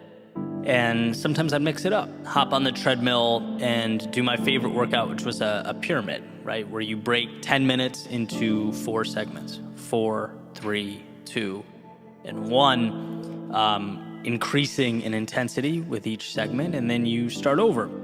And that's where this whole idea comes from. It's this treadmill workout that I want to talk about, because there's a little ritual I picked up that I still implement to this day, and it was simple. At the very end of my workout or my run, I would always add 22 seconds. My lucky number twice, 2 and 2. So for example, if I told myself, the workout's going to be, 3 pyramids or 30 minutes, I would stop running at 30 minutes and 22 seconds. Right? If I told myself it was going to be an hour, I'd stop at 1 hour and 22 seconds. Always tacking on that 22, and I don't really remember the first time I started doing it or even why. But like so many things, that 22-second period organically became a habit. Sort of evolved to take on a life of its own and would come to symbolize for me a little challenge. The idea that the end is never really the end. And no matter how tired I was or how bad I wanted to stop, especially when you can see that finish line in reach, I could always squeeze out a little more. Like there's always something extra to give. And you could certainly go down that 22-second rabbit hole, right? Just 22 more seconds. And then you finish that and you realize you can do just 22 more and just 22 more. It's like this never-ending spotlight into how incredible we are as humans. That our stopping points almost always are constructed. Rarely is there not an extra 22 seconds or 22 somethings we can endure. And not only that, I think there's a case to be made that our growth occurs in that final push. There's a ton of value, hidden away in there. The stretching of the mind and body, the last rep that breaks down the muscle, the last few seconds of that run that force the lungs to work their hardest, exhausting that last bit of energy and focus, studying for an exam. Maybe that's where you confirm your comprehension and understanding of the subject matter. It's like when we are pushing ourselves just outside the limits we drew up, we are simultaneously expanding those limits. And so over the years, I've adopted that mentality. And I look at myself in the mirror now and I can see it. I'm not the same person I was a decade ago. Those little decisions to add on 22 seconds, they stack up, and they stack up in a unique way. Because it's not necessarily about the time. It's not the same benefit that, say, an hour every morning at the gym would bring. Obviously that would be incredibly valuable, but in a different way. I'm talking about mentally, an armor that we come to wear, an identity that gets materialized. It's how you see yourself and how you see the world. You understand how manufactured our parameters are. And I get it, we have to stop somewhere, sure. But it's an acknowledgement that those somewheres are fiction. They are arbitrary. You weren't made to exist within them, but to stretch them, to recreate them. And that's an endeavor that is always uncomfortable, but as far as I can tell, always worth it. The strength to go a little bit further than initially intended or designed is what will place you in a league of your own.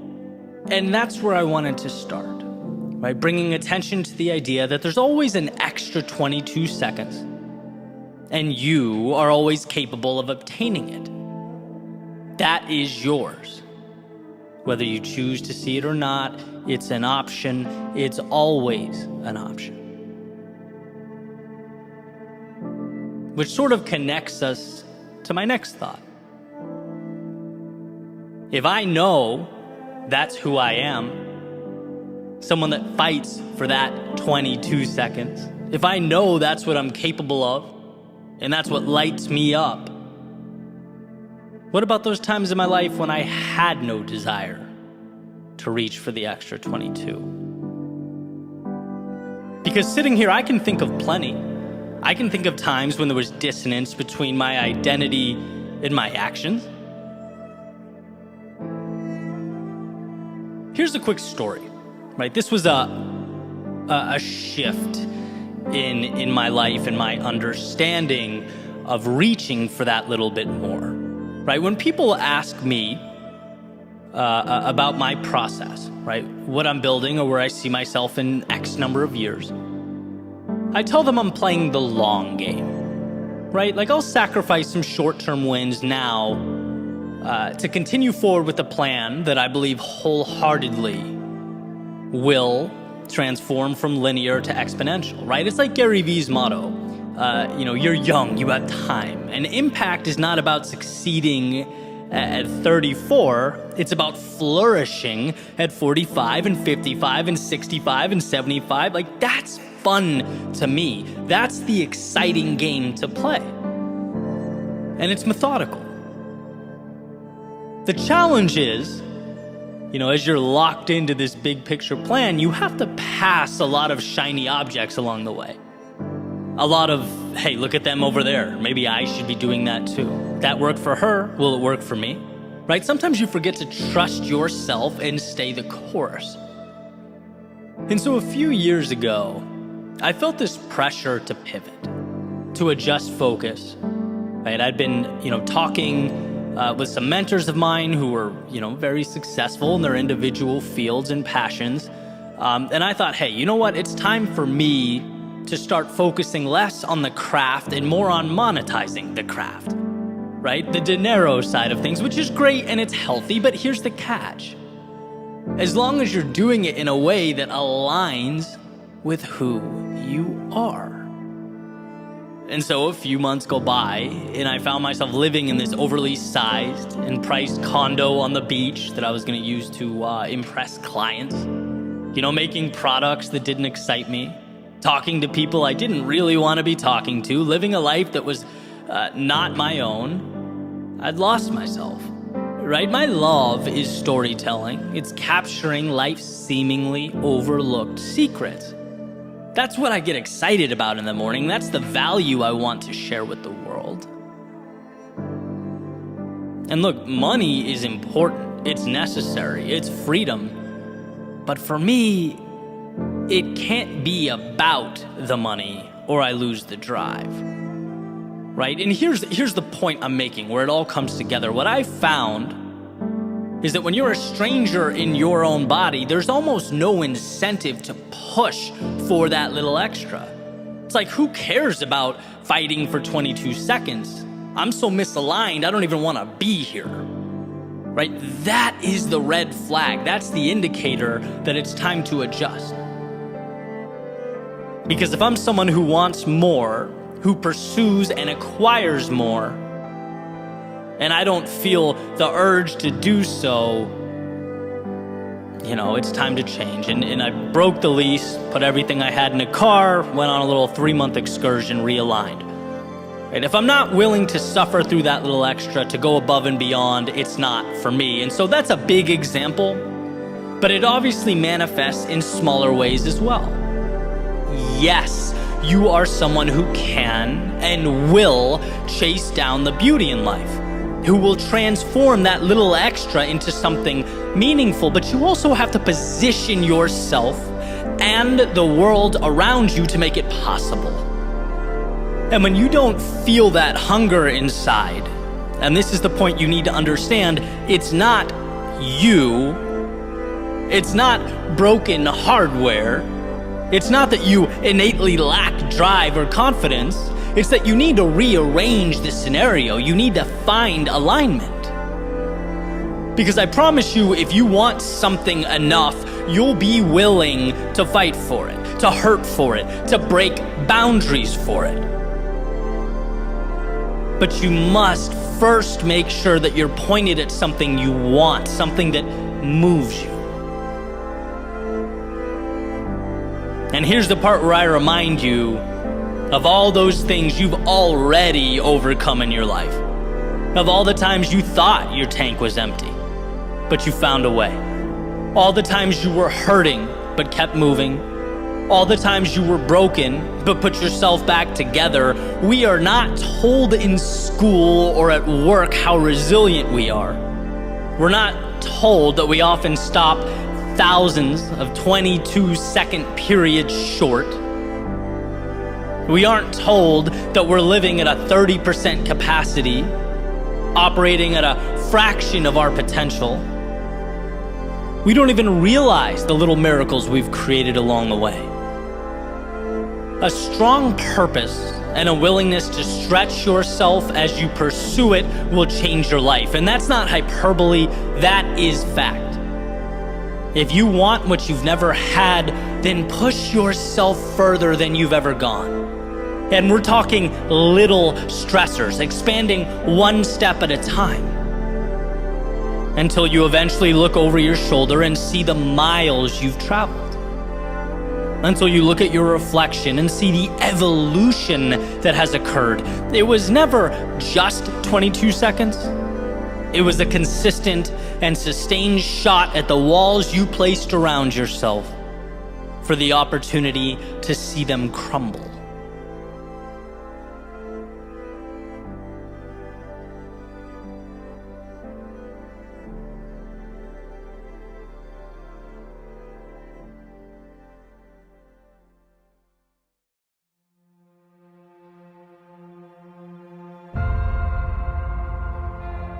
Let's right out of the gate draw a line. The most important line one can draw, a line of demarcation separating who you were and who you are. A line between the past and the present, and this line marks your return. No, not to the days of old, but to step one. Your chance to begin again, to rise above, to transcend yesterday's character and transform today's potential. See, what we often fail to realize is that there are ideas deeply ingrained in our minds that rule over us, a sort of subconscious authority. It says yesterday you fell short, so today you are someone who falls short. It says your objective was not reached in the past, so how about a new, maybe easier one? It draws a nice little box, pats you on the head, and says, how about we make a nice, cozy home for ourselves in here? And what this subconscious authority fears most is that you wake up, that you become aware, that you return. Not to the past, but to the power tucked away under all the stories you somewhere along the way decided were real. The second you accept that yesterday is only as relevant as you decide it to be, you unchain yourself. You become unshackled. So return to that place of curiosity, where you're not obligated to perform, but gifted with the journey before you. And that can certainly be hard, right? It was hard for me to look back at my life and distinguish between what I've simply accepted and life's objective truths. I'd taken orders and been obedient for so long. I'd been listening to that subconscious authority for so many years that I had to, in a way, relearn what creativity meant for me. I had to learn not to feel guilty, going on a jog in the middle of the day when the rest of the world was working. I had to learn that my instinct wasn't to explore, but to stop short. I wasn't pushing limits or peering around corners. I wasn't testing the waters or seeking out the hidden opportunities life hides away. No, I was on autopilot. And life, it had called for my return. It's funny how when you reject your potential long enough, the universe seems to tap you on the shoulder. It makes it more and more apparent every day that something greater is within an arm's reach. Backs you into a corner until you have to address the dissonance between who you are and who you've allowed yourself to be. Those orders you've been taking don't align with your best self. And so one must not only create, but in a sense return to their greatness, to accept what they've been running from. You are what you choose to be, and let's face it, it's very easy to choose to be less than we can be. There's a saying that your reality is not destined to be, it is rather what you've chosen to accept. You only get in your life what you allow. And the entirety of this message is about one thing. That light bulb moment, the epiphany, the instant of empowerment that this world can only give you what you ask for. And to not ask, to sit back and observe, makes you a spectator, sitting up in the nosebleeds, watching the activity evolve on the court below. It relinquishes control to powers beyond you, and that's existing. It's not living. So ask. Ask life for the things that lift you up and elevate your existence. The reason a book metaphor works so perfectly in my mind is because when one opens to a blank sheet, they can write about anything.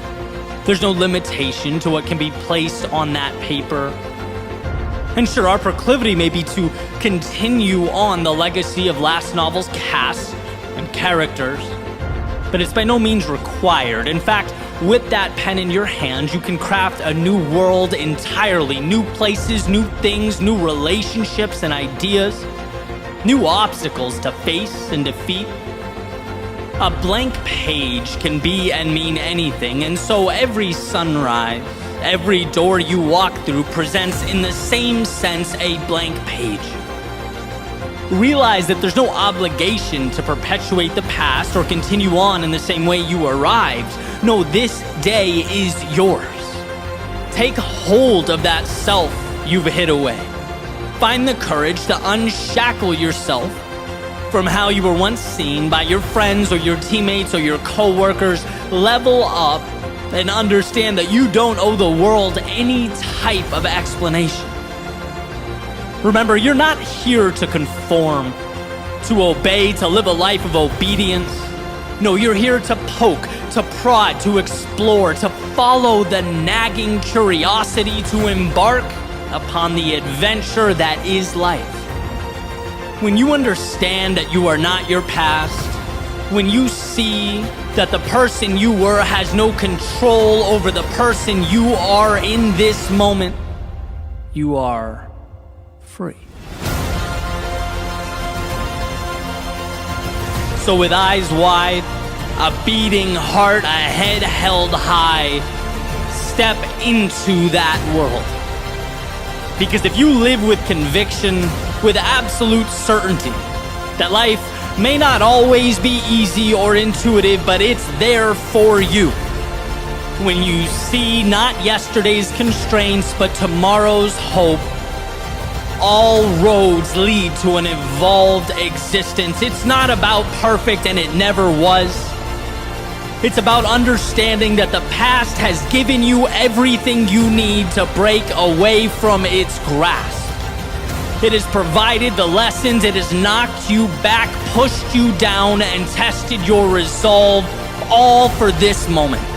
This second, the chance to return to the greatness that has been tucked away for too long. Again, no miracles, no rabbits out of hats, just you allowing your greatness to emerge from this step forward because you can, because you have that ability, because it's who you are. So go show the world, but most importantly, show yourself. You will be amazed at what's possible for you if you simply allow it to materialize. If you, amidst the darkness of days past, let yourself light up the night.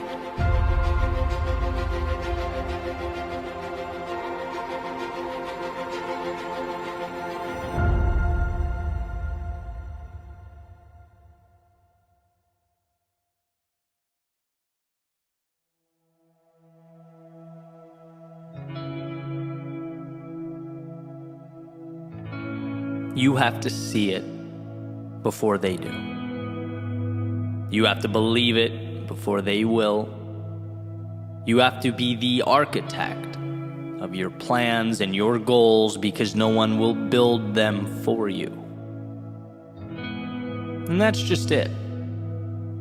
In a world where victimhood is becoming currency and blame is becoming the norm, we have a choice. Create a temporary, fleeting escape, or create a life that matters.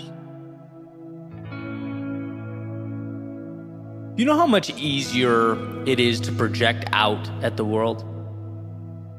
To never have to look in the mirror and address the things you could be doing better? You know how much easier it is to hate him or her or them over there? To make up stories and scenarios about how much different life would be if it wasn't for A, B, and C holding you back? I mean, short term, it's like winning the lottery, right? You don't have to take any accountability. You don't have to have tough conversations with yourself.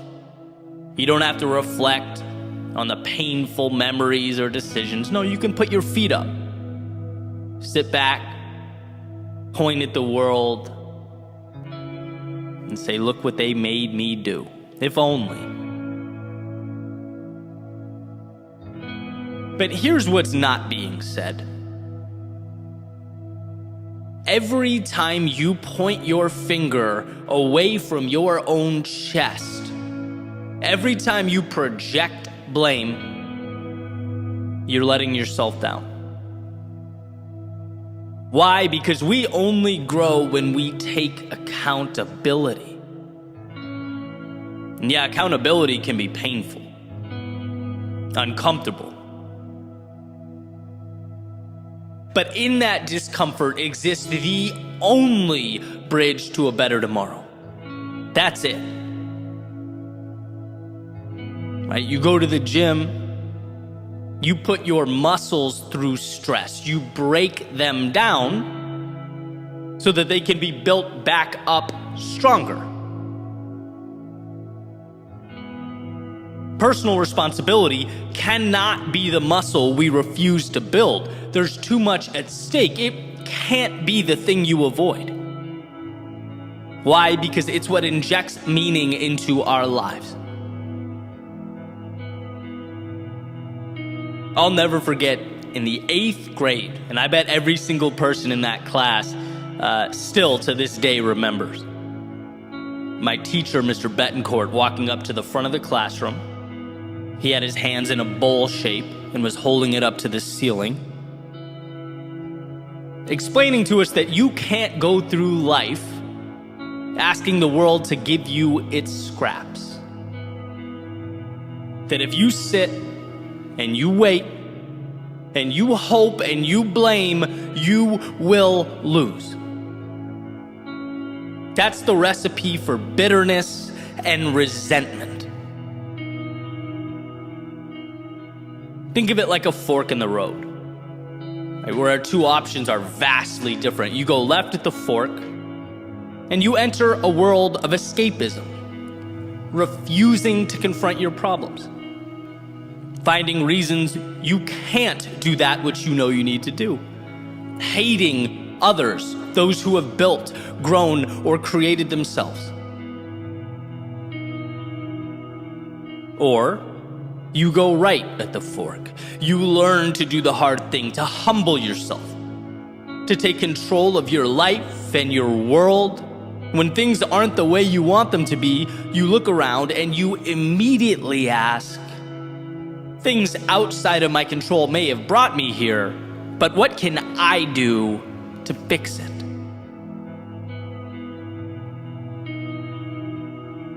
Those of you who have been listening to me for a while, you probably know my favorite articulation of this idea was explained by Will Smith. Basically, he said, look, you can't control where you start. And how true that is, right? Life's not fair. Some people are born into more resources and opportunity. Some people find themselves in social situations that aren't ideal, and that list can go on and on and on, right? Human beings are all different, so there will always be discrepancy. But, and this is Will Smith's point, where you go from here will always be your responsibility. What happens next is all you. You choose whether to complain, shake your fist at the sky, and blame the world around you, or pick the pieces up and move forward. And like I said a minute ago, don't be fooled by the temptation to latch on to that fleeting moment of relief, of running from accountability. The only way to win in the long run is to face your demons. It's that whole saying, when you're riding shotgun, you can dispute the route all you want, but ultimately, it's the driver who's in control. When will you take the wheel in your own life? And sure, the stakes become higher, right? Now it's on you. Now you can get lost. Now you're responsible for the maintenance. Now if you don't end up at the right place, or I don't know, you're late to a destination, it's your fault. But now you can also be the one overseeing the journey. Now it's yours, and that's power. And as our world becomes more and more one of escapism, it's becoming more prevalent, easier to avoid or not fix something but tweet about it. How easy it is to not confront our problems but rather open Instagram, Facebook, TikTok, and mindlessly scroll. How easy it is to leave that message unread and go about our lives, because that's easier than saying what needs to be said. Strength is being the one amidst all this escapism and avoidance to confront what must be confronted. Whether it's an interaction with someone else or that hard conversation with yourself, a personal change that must take place. Life is such a gift, it's such an opportunity. But we have to move through it with our eyes open. We have to see things that matter and gravitate towards truths that will shape us. Like Mr. B said over 20 years ago now, we can't ever fall into the mentality of holding our hands up to the sky and asking life to give us anything. We can't only point at ourselves when things go the way we want them to go. No, let's be about accountability, empowerment, understanding that if I don't like what's around me, the transformation starts now, and it starts with me. I wasn't perfect, I never will be, but I can learn. I can evolve, and most importantly, I have everything I need to make that happen. It's all awareness. Right? The victimhood idea is a wolf in sheep's clothing, and I know that may seem harsh, maybe even lacking empathy. But dropping that narrative was truly the best thing I've done in my life, and I know countless others who would say the same. You can't be both a perpetual victim and be in control. No, life is tough. It knocks us down, and at times it brings us to our knees. But this is a reminder that you cannot stay there. It's a reminder that those who contributed to the situation are now minor detail and background noise. It's a reminder that the path forward is about you. It's about you pushing all that aside and asking yourself, what's required to move in the direction that I most want to go? Because you are that powerful. You are strong enough to make that move. And there will be a point where you look around you and the circumstances have changed. The people are different. The environment is different. You're different. And you'll smile at yourself knowing it's not because of what the world provided.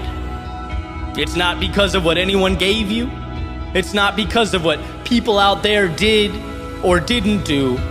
No, it's because when you were at your lowest, when life was presenting curveball after curveball, when you looked around and maybe even thought to yourself, there's no way forward here, you found a way to get up and create something new.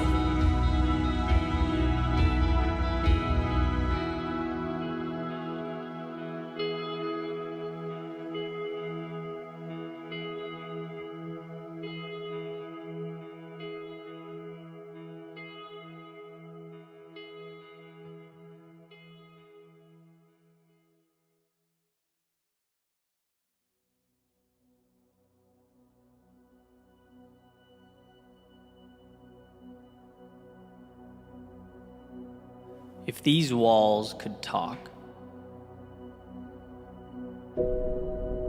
they would remind you of the things that you sometimes forget.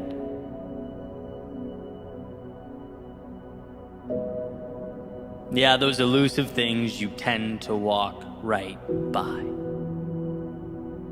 It's not that you've chosen to ignore them, it's that, well, people are complex.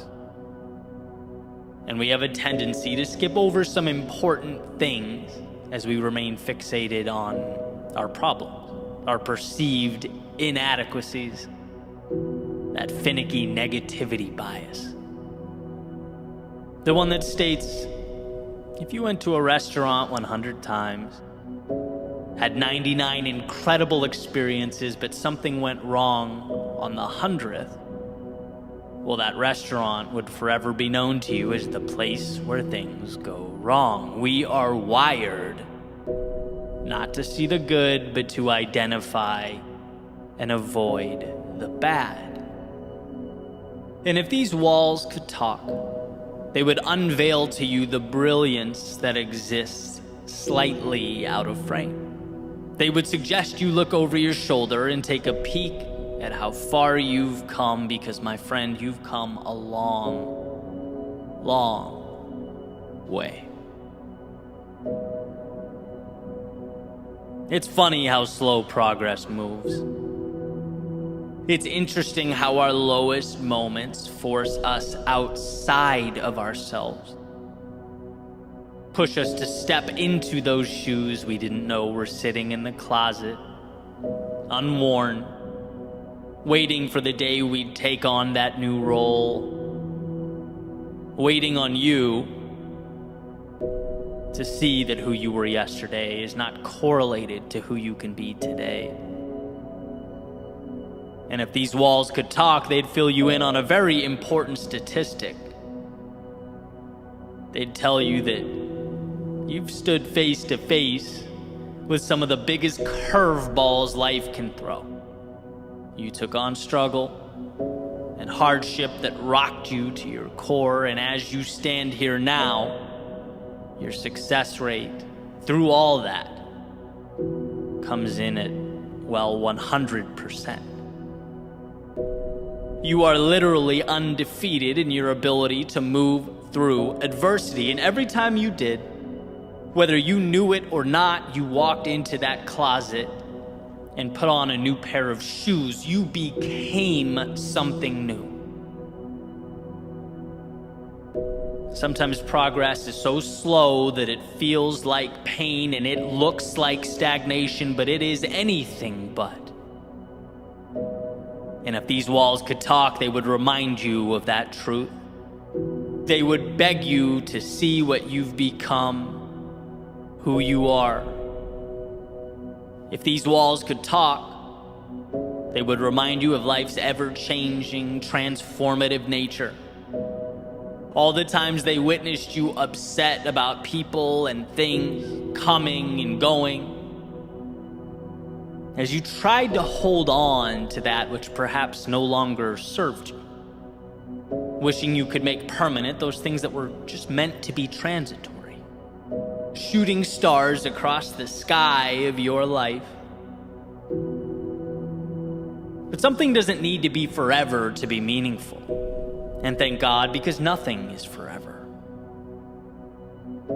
And as we make our way into that vast unknown, we have a choice. We can live in the shadow of a particular moment in time, or we can cherish the value that those moments offered to us. They gave you just enough to take a new step forward, and sometimes a new step in that direction that's calling you is the difference between nothing and everything. So if these walls could talk, they would tell you to keep your head up and be thankful for those shooting stars in your life, for they made you who you are. And the path forward would be impossible without them.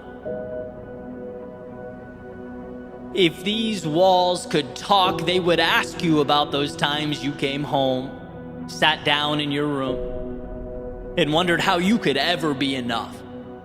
They'd call attention to that seemingly non-stop battle with imposter syndrome.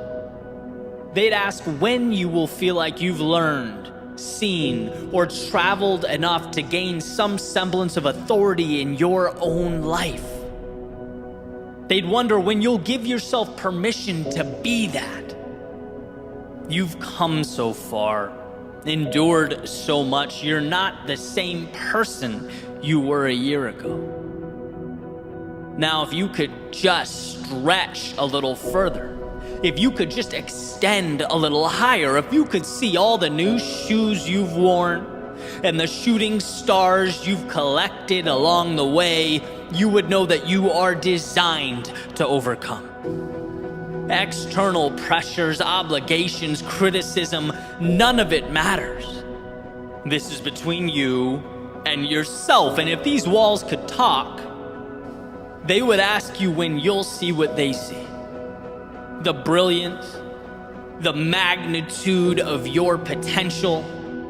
When will you be you? Marcus Aurelius wrote, "Remember how long you've been putting this off, how many extensions the gods gave you and you didn't use them. There is a limit to the time assigned to you, and if you don't use it to free yourself, it will be gone and never return." See, today is precious because it is the only one you get. Each second unique in its own way, a measurement of opportunity represented by a single tick from the watch you're wearing. And if these walls could talk, they would tell you that they've seen people come and go, that you aren't the first and you most definitely won't be the last. And every single soul that stepped inside wished they'd found that courage a little sooner. Wished they'd looked back a little earlier. Wished they'd found the inspiration amidst the chaos and turbulence of their day-to-day lives. And if these walls could talk, they'd hope that maybe this would be it for you, the next step in your evolution. And what's most incredible is that you get there not by becoming something you've not yet become, No, in this moment, it's about noticing who you already are. Instead of the one mistake or reason to shrink into yourself, how about shining a light on those 99 reasons to expand? When it hurts, know that it's hurt worse and you've persevered. When you experience loss, know that it's not about what's gone, but what you now have and will keep with you forever. And most importantly, know that you can always step into a new pair of shoes. You can always reinvent, recreate. You are never defined by something that happened in the past. The wake of the boat does not drive the boat. And so with this in mind, chart your course to new horizons. Understand that the map you need has nothing to do with externalities, but rather the solutions that already exist within you. So take a second and peer back over your shoulder. Look at that you in the past standing at the bank of a river, hoping, praying for help, a lift, for some technology to get you across. Knowing as you stand here now that you have traversed oceans. Look, the context changes, and yes, it will always change, but your ability to endure, it does only one thing: it multiplies. You have everything you need because you couldn't have gotten to this point without accumulating the knowledge and expertise to take one step forward. And miracles, they are merely the culmination of those courageous steps. And yes, when we are stuck, when we're at that coastline looking out at foreign horizons, I get that the answers seem big, sometimes even bigger than we are. I get that the mind wanders right to the potential disasters, to the what ifs and the worst case. But if these walls could talk, they would let you know that you've come this far, endured and accomplished all this, not because you've left mountains or jumped oceans, but because when you were at your worst, you found it within yourself to carry on the exponential compounding of what has made you great and what will continue to make you great. Look, if these walls could talk, they'd show you how the difficulties of years past have become stepping stones. So commonplace, so easily solvable that they no longer even warrant your attention.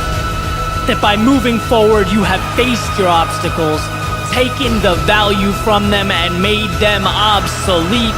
If these walls could talk, they'd remind you that you are not only ready, but made for everything that awaits.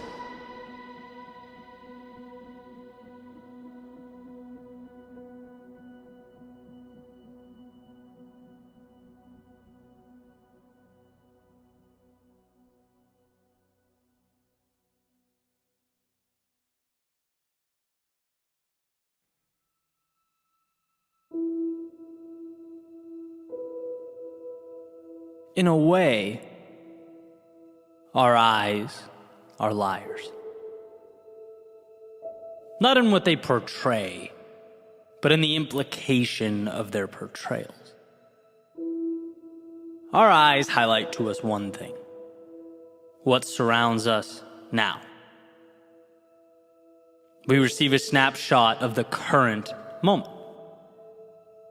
And what took me years to understand is that possibility and hope live far beyond what surrounds us right now. And it's that pursuit of possibility that saved my life. Immersing myself in the unseen. Perhaps we were given the now, not to subserviently accept it, but to transform it. I believe in our own way, we're all architects. Here's what I've found to be tricky, though, as I've spent time thinking about this. What I believe and I've come to recognize is that two things can be true at once. First, All we'll technically ever have is the present. As Eckhart Tolle explains, depression is essentially being lost in the past. Anxiety is being fixated on the future, and that a healthy life is learning to cherish the now. But second is the power and control of being able to point the now at something far beyond what our eyes convey. It's the magic of knowing that we spend our days navigating a world of limitation and restraint. And it's not that we wake up and think, I'm going to restrict myself today. I'm going to not live up to my full potential. No, it's that we go on autopilot. We observe the slideshow our eyes play for us day in and day out and exist within those parameters. That seems perfectly reasonable. Our eyes show us a wall and our brain says, okay, this is where we stop. The end. And what I want to highlight is that world just beyond what our eyes show. A world that pushes things a little bit. A world in which we ask, okay, but what if I gave a little more? Or why can't I be like those people in my life I look up to? Why shouldn't I change the circumstances that weigh on my mind? Why have I accepted these things that make me unhappy day in and day out? Just because it's the image your eyes show you right now doesn't mean it's where you stop. But we have to learn to look for more. When I was pretty young, like right about the time home PCs were gaining prominence, my parents got this gateway computer that came with a Star Wars game demo. And you have this character, you wander around the spaceship, and I played it, and I played it, and I played it, and after a while, explored all there was to explore. Right? Or so I thought. I assumed I'd maxed the thing out because it was a demo. It wasn't the full game. So my assumption was that it wouldn't let me do too much until I went out and bought the real version. Then one day my friend from up the street came over and I'm showing him the game. And somewhere he notices a little button that opens up this door, and come to find out, there was actually a lot of real estate left to explore. A lot of game available. It led to a tunnel that led somewhere else, that led somewhere else. And sure, I felt like a clown for not realizing that I was needlessly wandering in circles, but at the same time was excited about this new world. There's something about that concept, the secret door, the bookcase that can be moved to unveil a passageway to something greater, to the value locked away and invisible to the untrained eye. One of the most important things for us to understand is how many of these doors exist in our lives.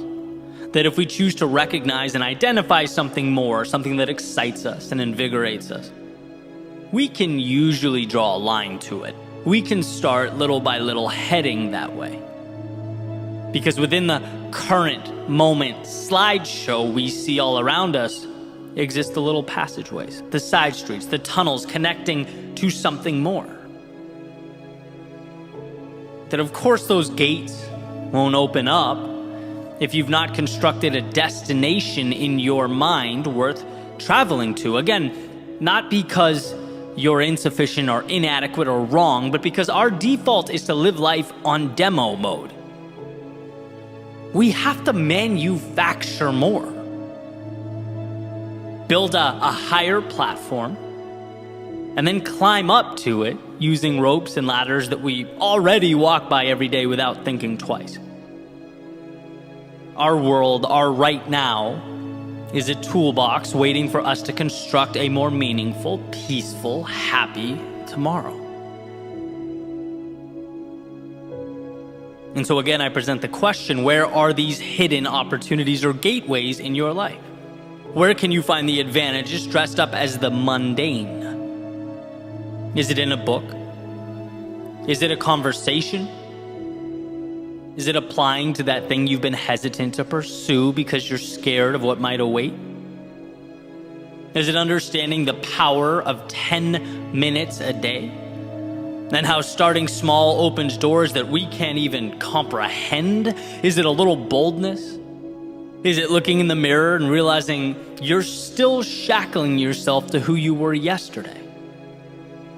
Is it understanding that someone or something in your life isn't conducive to your well-being? Is it an hour in the morning to think? An hour at night to breathe? Is it changing a self-limiting relationship with time or money or resources? What walls can you knock down so that you might open up a world that's meant for you? A world that's malleable and without limitation. Your eyes, they don't tell the story of how things can be or what they mean. They show you the infinite tools at your disposal to build, to create, to design, to never accept a now that wasn't chosen with intentionality. That where there exists pain, there also exists a door to lessen and transform that pain. Your journey, it never ends where you are, it ends where you choose to stop. It ends where you plant a stake in the ground and accept the world around you. So if no one has told you recently, let me remind you how powerful you are. Let me reiterate what you are capable of. And that perhaps your reality requires of you some customization. Perhaps the courage to step outside the routine and the obligation. And as the architect you are, build something beautiful, meaningful, something incredible to stand on. To recognize the distinction between what is and what can be, the second one understands that they are walking by the very solutions they need. That to remain in a state of discontent is simply an indifference to the resources around them. Remember this.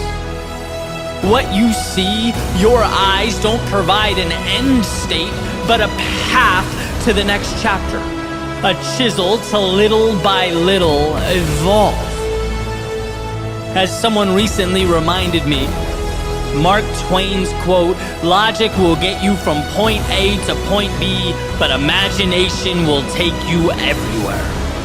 Why? Because so much exists beyond the parameters of everyday life. It's about mapping new paths with new points and new rules. Because some exist and some live. Some comply and some create. Some see what is around them, and some ask, what can I build with what is around me? So build. Towers that touch the sky, bridges that connect the earth. Build like this is a game, and the only way to lose is to stop yourself from experiencing all it has to offer. Build like there's a world far beyond your front door. Because if you do, that's exactly where you'll find yourself.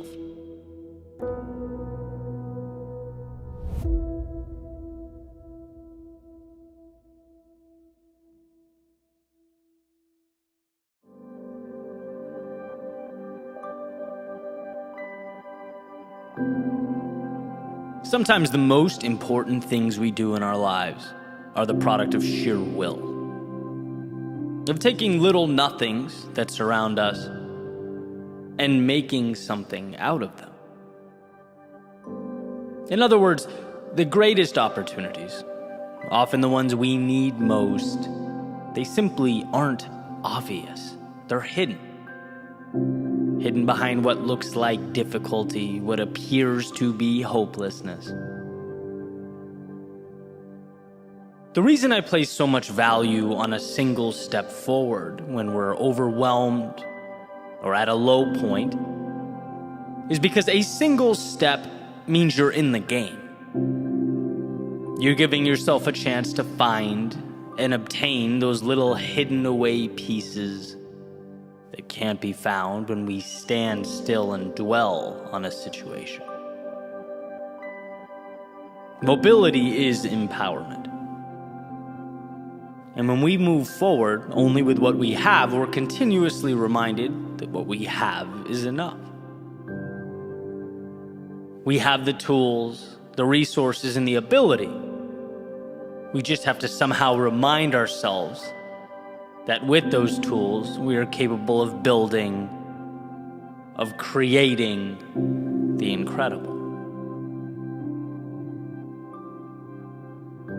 So, quick story about what I believe is the best song ever written. Certainly one of them. And it's a little bit older now, but in 1998, a band called the Goo Goo Dolls released a song called Iris. And that song changed my life. It was the first album I bought. It introduced me to music. I listened to it, probably thousands of times. And even 24 years later, it gives me chills listening to it. And so I wanted to find out a little more about the song, and I came across an interview from Johnny Resnick, who is the frontman and songwriter for the band. And in this interview, the interviewer is asking Johnny about the song, basic questions, how it came out, how he wrote it, and stuff like that. And there's a few points that I think are amazing. I want to share them with you. First is the state he was in prior to writing the song. He just came out of a divorce, personal life sort of in shambles, coming off of a bad record deal where the label from his previous album had done what record labels are notorious for, and ended up keeping the vast majority of the revenue. He had writer's block, just felt down, and had left his home to stay at a hotel in Los Angeles. Right. Bottom line is, it's not a dream scenario by any stretch of the imagination. And then gets a call from his manager about potentially writing a song for the City of Angels soundtrack. And he says he went and sort of auditioned with what he had, which was 2 lines of a song and a guitar with 2 broken strings. It was evidently good enough. He gets a nod from the label and starts writing. And the verses, according to Johnny in the interview, they align perfectly with the movie, right? It's an angel willing to give up anything, even his immortality, to be human so he could be with this girl, right? And it's this deep dive into, what it is to love someone so much that you give up everything for them. And this is the icing on the cake for me. That's when I realized that I wanted to write about this. The interviewer says essentially, okay, Johnny, the verses align with the movie, but the chorus, this revolutionary, big, beautiful, powerful chorus, it seems to take a left turn. Can you explain that to us? What were you thinking? And he just kind of pauses blankly for a second. And I'm thinking, no, don't you dare say what I know you're about to say. And sure enough, he does. He basically shrugs and goes, I don't know, the words just kind of worked. And, I'm paraphrasing. That's not a direct quote, but that's the idea. One of the deepest, most powerful, beautiful songs I've ever heard is Patchwork, right? Even the song title, he says, was named after a country singer on the cover of a magazine laying next to him, Iris. That's patchwork. It's pieces put together, right? And then as I thought about it for a minute, it's of course it is. How perfect, how absolutely perfect. The whole thing is an assembly and construction, a metaphor for the human spirit.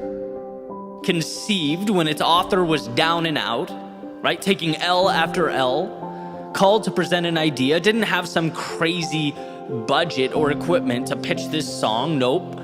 Moved forward only with what he had in the moment. And that was enough.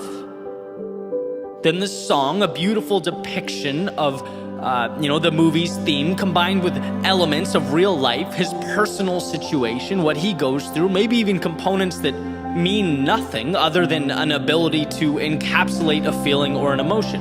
Words that allowed him to put a bow on all these little pieces himself and get it out the door. And millions of people listened to that song and were changed by it. Not because of what it meant to Johnny, but because it gave them a chance to take it and fit their own worlds and struggles into those same lines. It became a vehicle to inspire others to push forward, to find things in themselves they didn't know were there. This has become one of my favorite metaphors for finding the hero buried deep within yourself. Changing your life, changing your world, changing the world around you, the lives of others, can truly be, and in fact often is, the result of just moving forward with what you have, right? Realizing that even when the mountain seems too tall to climb, there is a way. We just require that mental shift. Listen to this question, right? Because I used to ask myself all the time, is this possible? Can this be done? Well, then that becomes the question that I focused on. And everything that occurred around me became evidence that would either support or invalidate that possibility. The second I came up against an inevitable barrier, I'd think, maybe this is telling me the answer is no. Right? Life will always be evidence for or against the questions that you choose to ask, which is why it's so important that you're asking the right questions. Because the second you change that question to, look, I know this can be done, but how will I do it? You start looking at life as a puzzle that must be solved. That same obstacle that was once interpreted as a stop sign is now merely an indicator that the path exists, just perhaps somewhere else. You've extended the pursuit. You've given yourself permission to keep looking.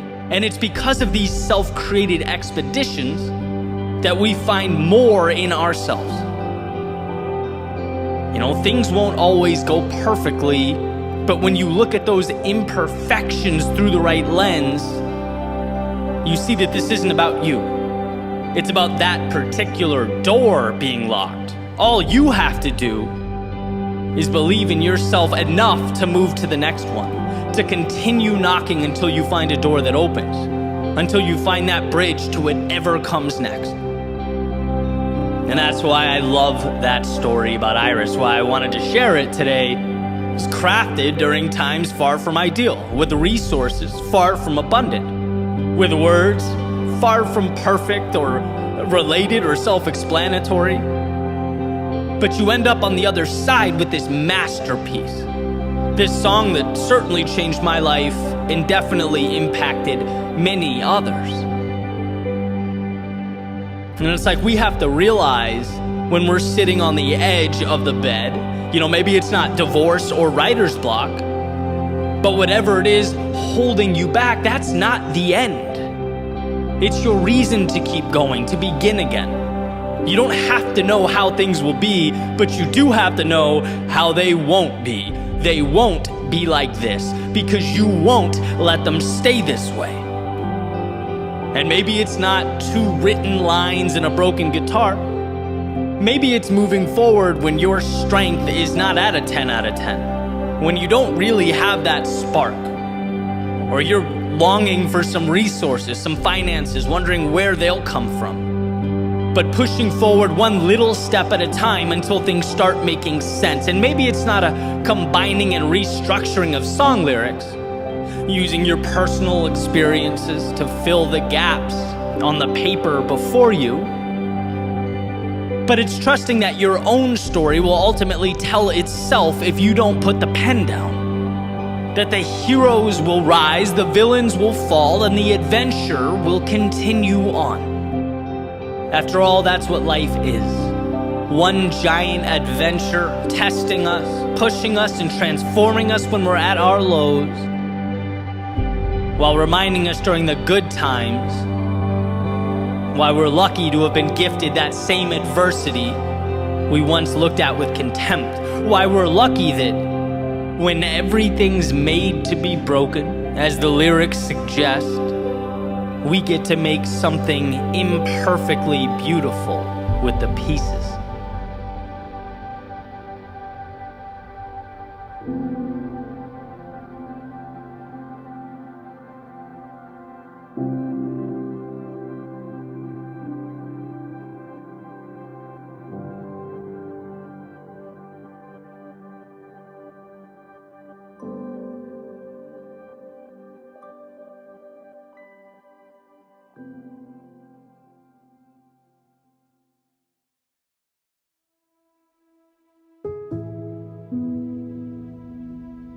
Recently, I was thinking about something a friend of mine named Tom told me a few years back. He owns a company in Oklahoma City and was telling me about how someone he'd hired essentially stole from him.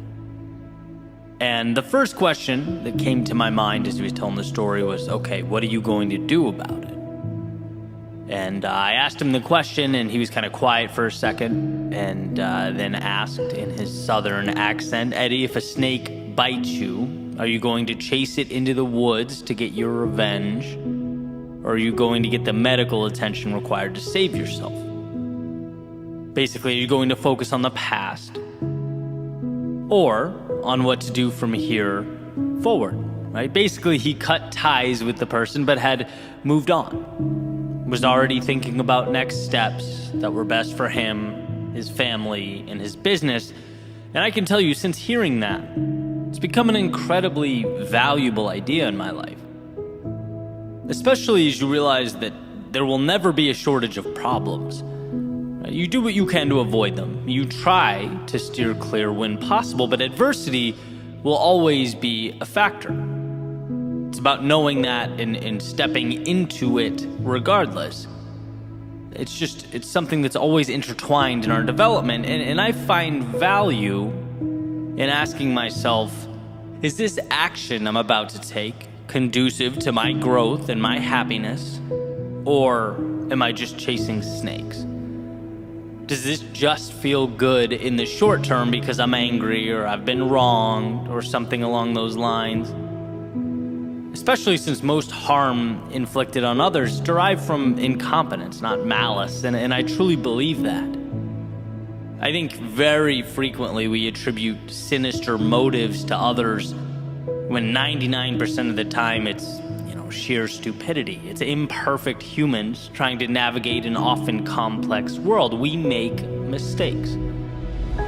Now, I'm not suggesting you don't stand up for yourself when you've been wronged or slighted. Of course you should. But the magic is in not personalizing the situation.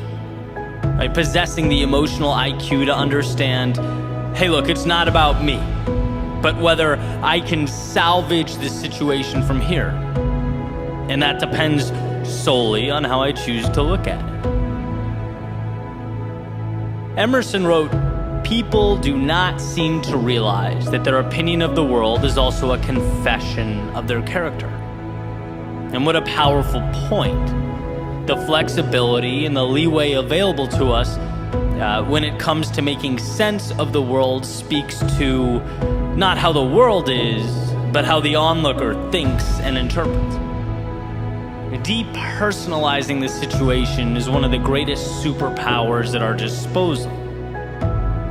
When you're angry and accusatory, you will, as Tom put it, end up chasing snakes. You'll end up breaking things that will need to be rebuilt and uttering words you'll wish you'd never spoken. But the 5 seconds required to pause, to collect yourself, and realize that you're in control is everything.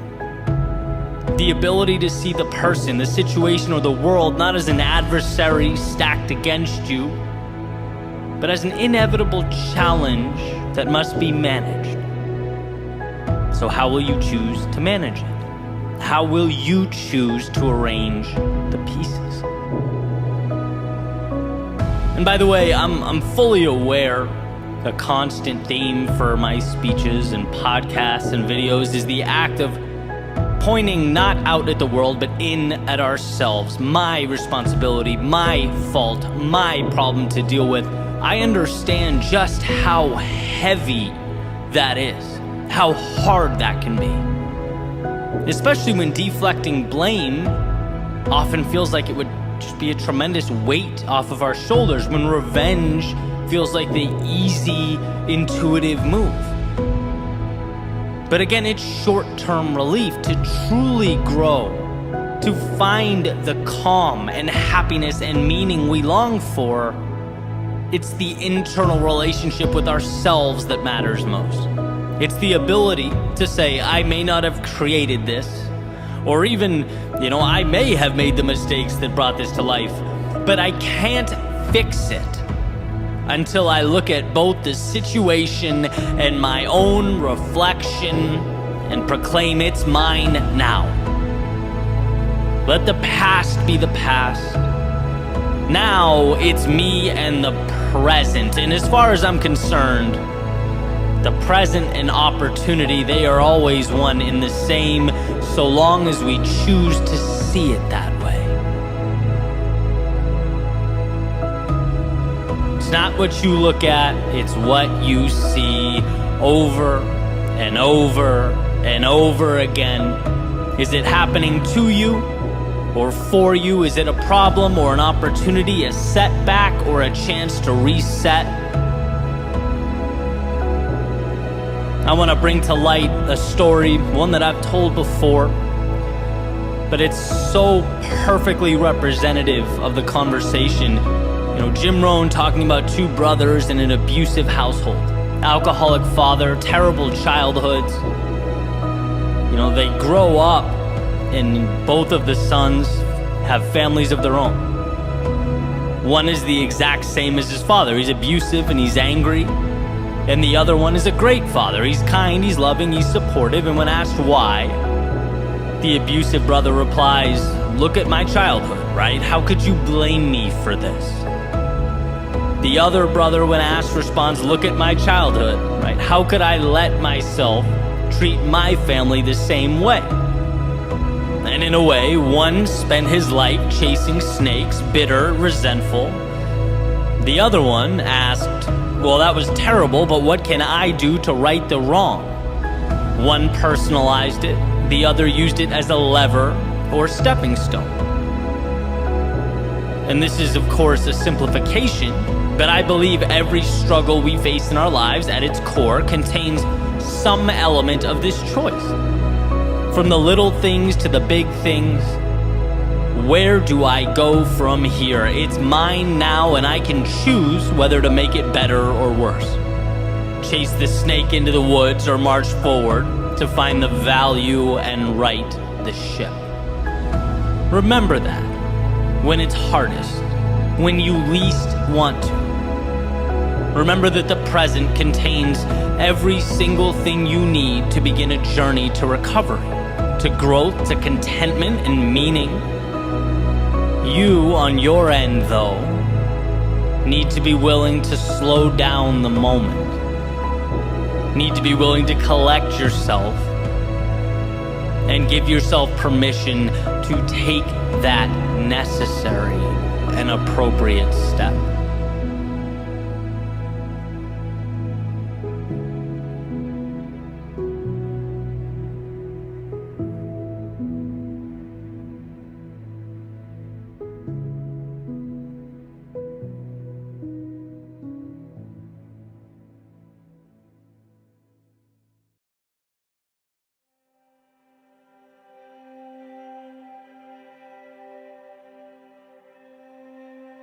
A life well lived is a dance between having the strength to walk away and having the courage to go all in.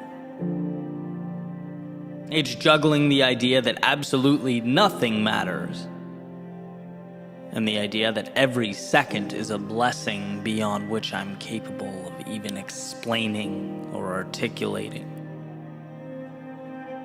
Nothing matters, so live without limits or constraints, like you're on a once-in-a-lifetime journey. But everything matters, so know that every second along the way is perfect, a building block, a microcosm of the universe resting in the palm of your hand. And I think about this push-pull from time to time.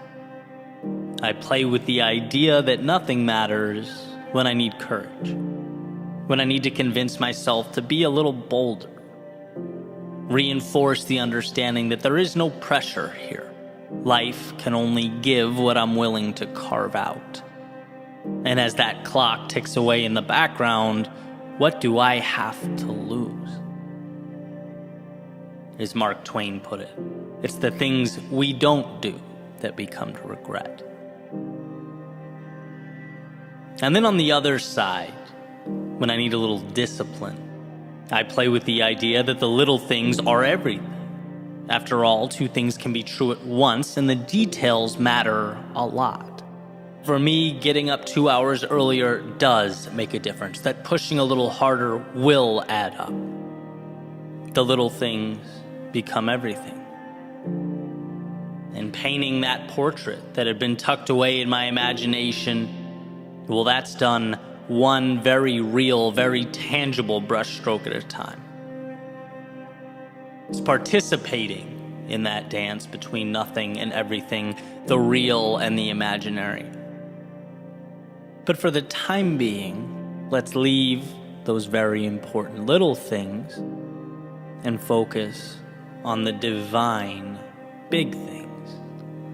Those nothings that with some vision and concentrated effort become some things.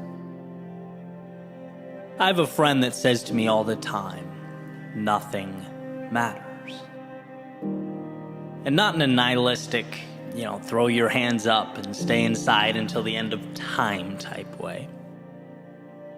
But in a way that poses the question, why wouldn't you risk it all? Nothing matters. Why wouldn't you risk seeing how far you could push, how long you could run, how much you could become? Because maybe, just maybe, this whole thing isn't as serious as we'd like to think it is. And instead of feeling confined and scared, what if you felt alive, blessed to even be here? And I think realizing that we build these imaginary boxes around ourselves and live within them is a huge step. That awareness that we spend so much time reaching out for things that will save us, when in reality we simply need to set ourselves free. We need to open the gates, build bridges to the infinite opportunity that surrounds us. And when I think about this, a feeling that still comes to mind, feeling I had after 2K tests in college. Those of you that have been on the rowing machines, I'm sure you get it. But if not, picture a feeling similar to an all-out sprint for roughly 6 or 7 minutes, depending on when you cross the line. And when it was over, after I'd finished picking myself up, I would just sit in the hallway, cherish the feeling of being done. Right after pushing my body to its maximum, I'd appreciate the nothingness, the same nothingness that I'd never pay attention to at all otherwise. But in that moment, it was everything. What a gift. As you regain your composure, as your heart rate comes back down to earth, to just be still. And I still love that feeling after physical exertion, the reminder to just be thankful for a moment of serenity, a reminder that life can and will inflict upon us these periods of absolute chaos, of turbulence. And often they're very necessary. They harden us, they shape us, but they also remind us to appreciate their absence. Same thing goes, and a lot of you, I'm sure, will be able to relate to this, for something like a headache or a migraine. When they come and go in my life, it's like the second a brutal headache dissipates, that nothingness is the greatest gift I could ever imagine. The absence of pain, infinitely more valuable than any tangible acquisition. And I think in those moments, we get a glimpse of the world in its purest, simplest form, where all the nuance and detail we worry about doesn't matter much. Because look at what we have. Look how much surrounds us when we position ourselves to notice, when we simply pay attention. Tolstoy said, "If then I were asked for the most important advice I could give, that which I consider to be the most useful to the men of our century, I should simply say, In the name of God, stop a moment. Cease your work. Look around you. An incredible reminder to never forget where we are or what we were given. To remember that by breathing in the air around us, we have, in a sense, already won. And I love this because for a brief moment in time, it swings that pendulum to the nothing matters side of life. When you're living a miracle, why sweat the small stuff? And I can ask myself, why do I get so worked up? It's no big deal. Why not take the risk? What's the worst case?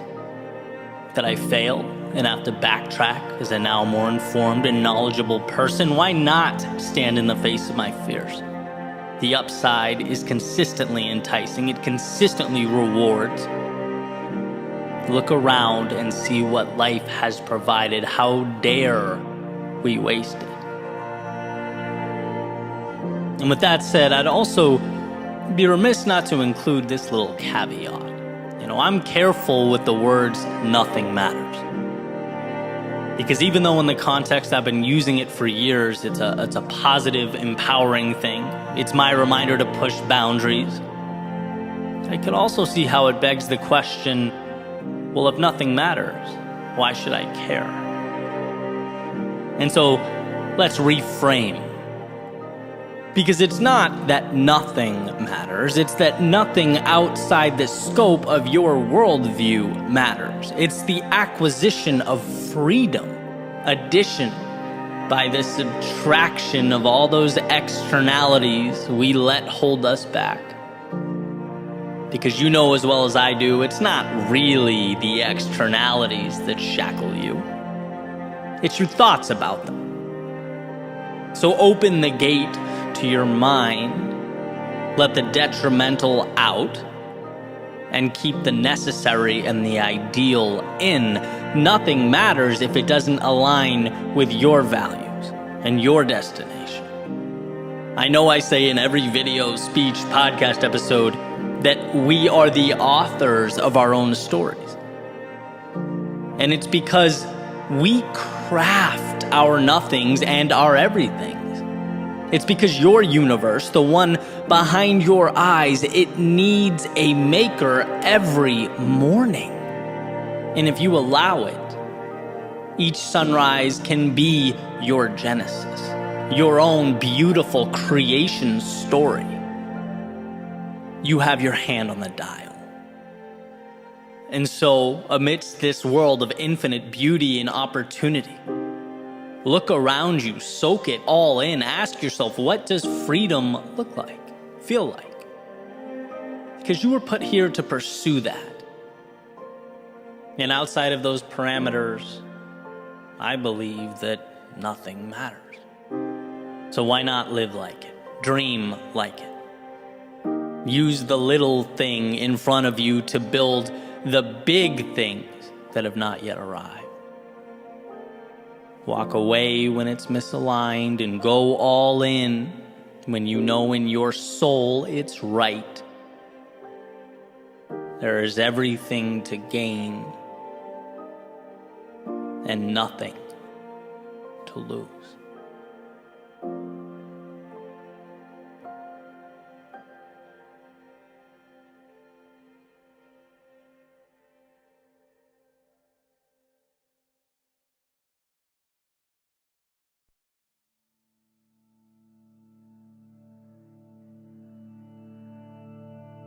I woke up, put my coffee on the desk, opened my laptop, stared at a blank screen, and a little button popped up in the top right corner. Check for updates. Nope. Ask me again later. Why? Why not now? I don't know. I don't necessarily care about the improvements. I guess it's just inconvenient. It can wait. And that's kind of it. Let's face it, the laptop doesn't matter. The update in this scenario is not important. But bear with me, because I think what it stands for, and when you apply it to the big picture, does matter. Our proclivity to take less because less is convenient. Our predisposition to sell ourselves short because it's safer to leave so much of ourselves on the shelf. Because, well, things don't break when they're on the shelf. But you can't be both flawless and live your life. Because life comes with wear and tear. The value is the experience. And a flawless existence is void of experience, of stories, of adventure. There's a little parable about two seeds being planted. And one of them just wants to grow, wants to feel what the sun is like, wants to see how high she can get, experience the breeze, the cool air. And so she grew. And sure, she dealt with hard days. She had her difficult times, but ultimately grew to live her best life. The other seed worried. Worried about leaving her home, the world that was the ground around her, worried about damaging her roots, worried about what could be waiting for her in the dark, about the sun being too hot and the breeze too strong,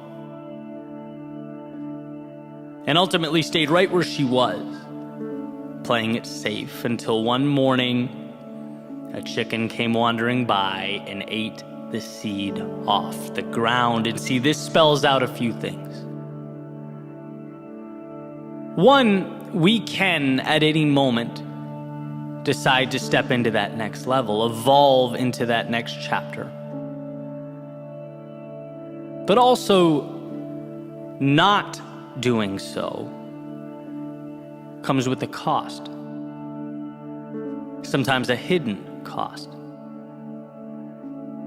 There's a tendency to think that preserving the status quo, because it's safe, is valuable.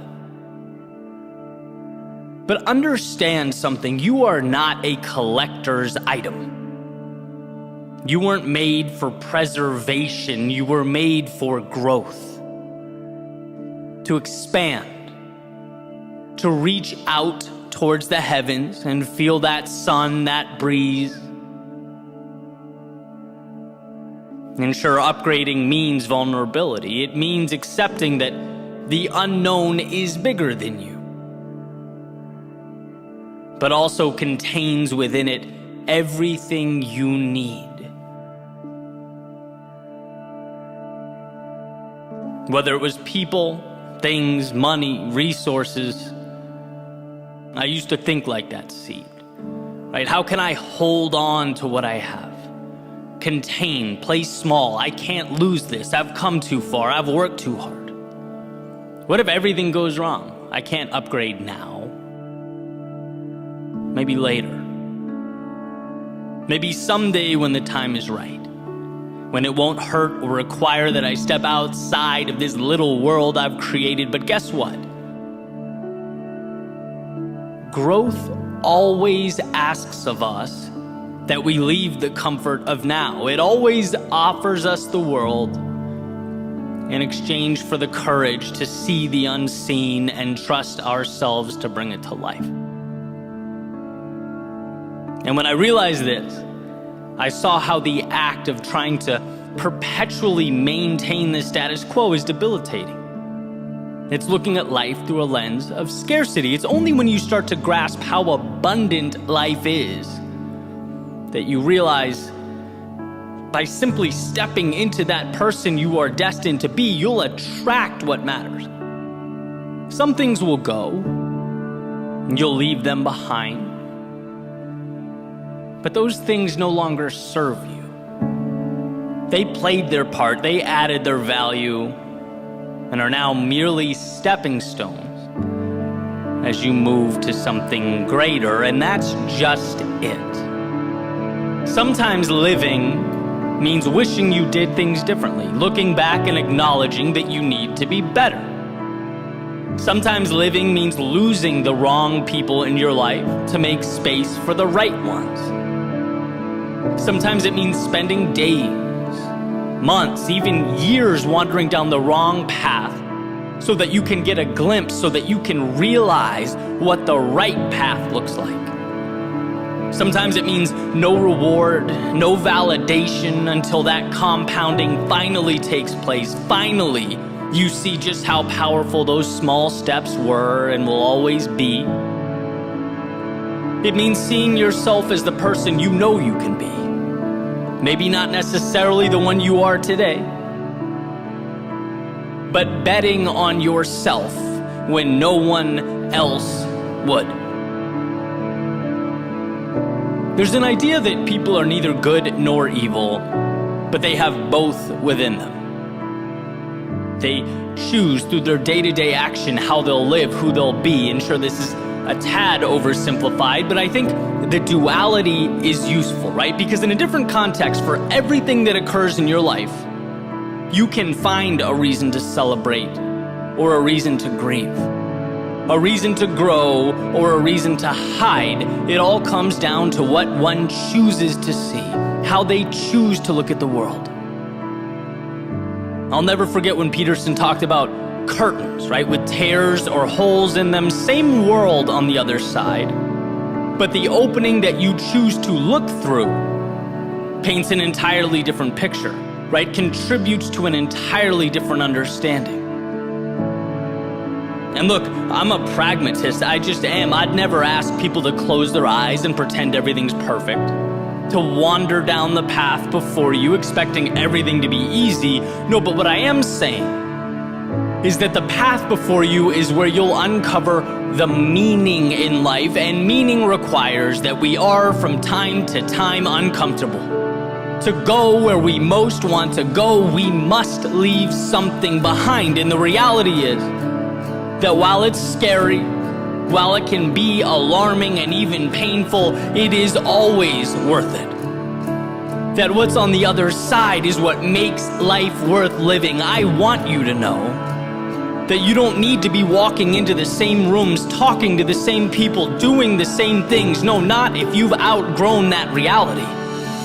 Not if you're ready for the next chapter. So let's make a pact to view life not as an obligation, but as an opportunity. Something challenging but beautiful, mysterious but plentiful. Let's view the challenges along the way not as something going wrong or some kind of alarm, but rather an indication that you are doing something right, that you're stepping into the controlled chaos of your day-to-day, finding the courage to meet new people, try new things, take risks, evolve. This is what life is about. And if you can find it within yourself to see it that way, to be grateful for the discomfort that makes its way in and out of our lives, you'll know that you are evolving, reaching towards that sky. Because the danger, as far as I'm concerned, is never what happens along the way. It's what doesn't happen, because we never let ourselves accept what the world had to offer.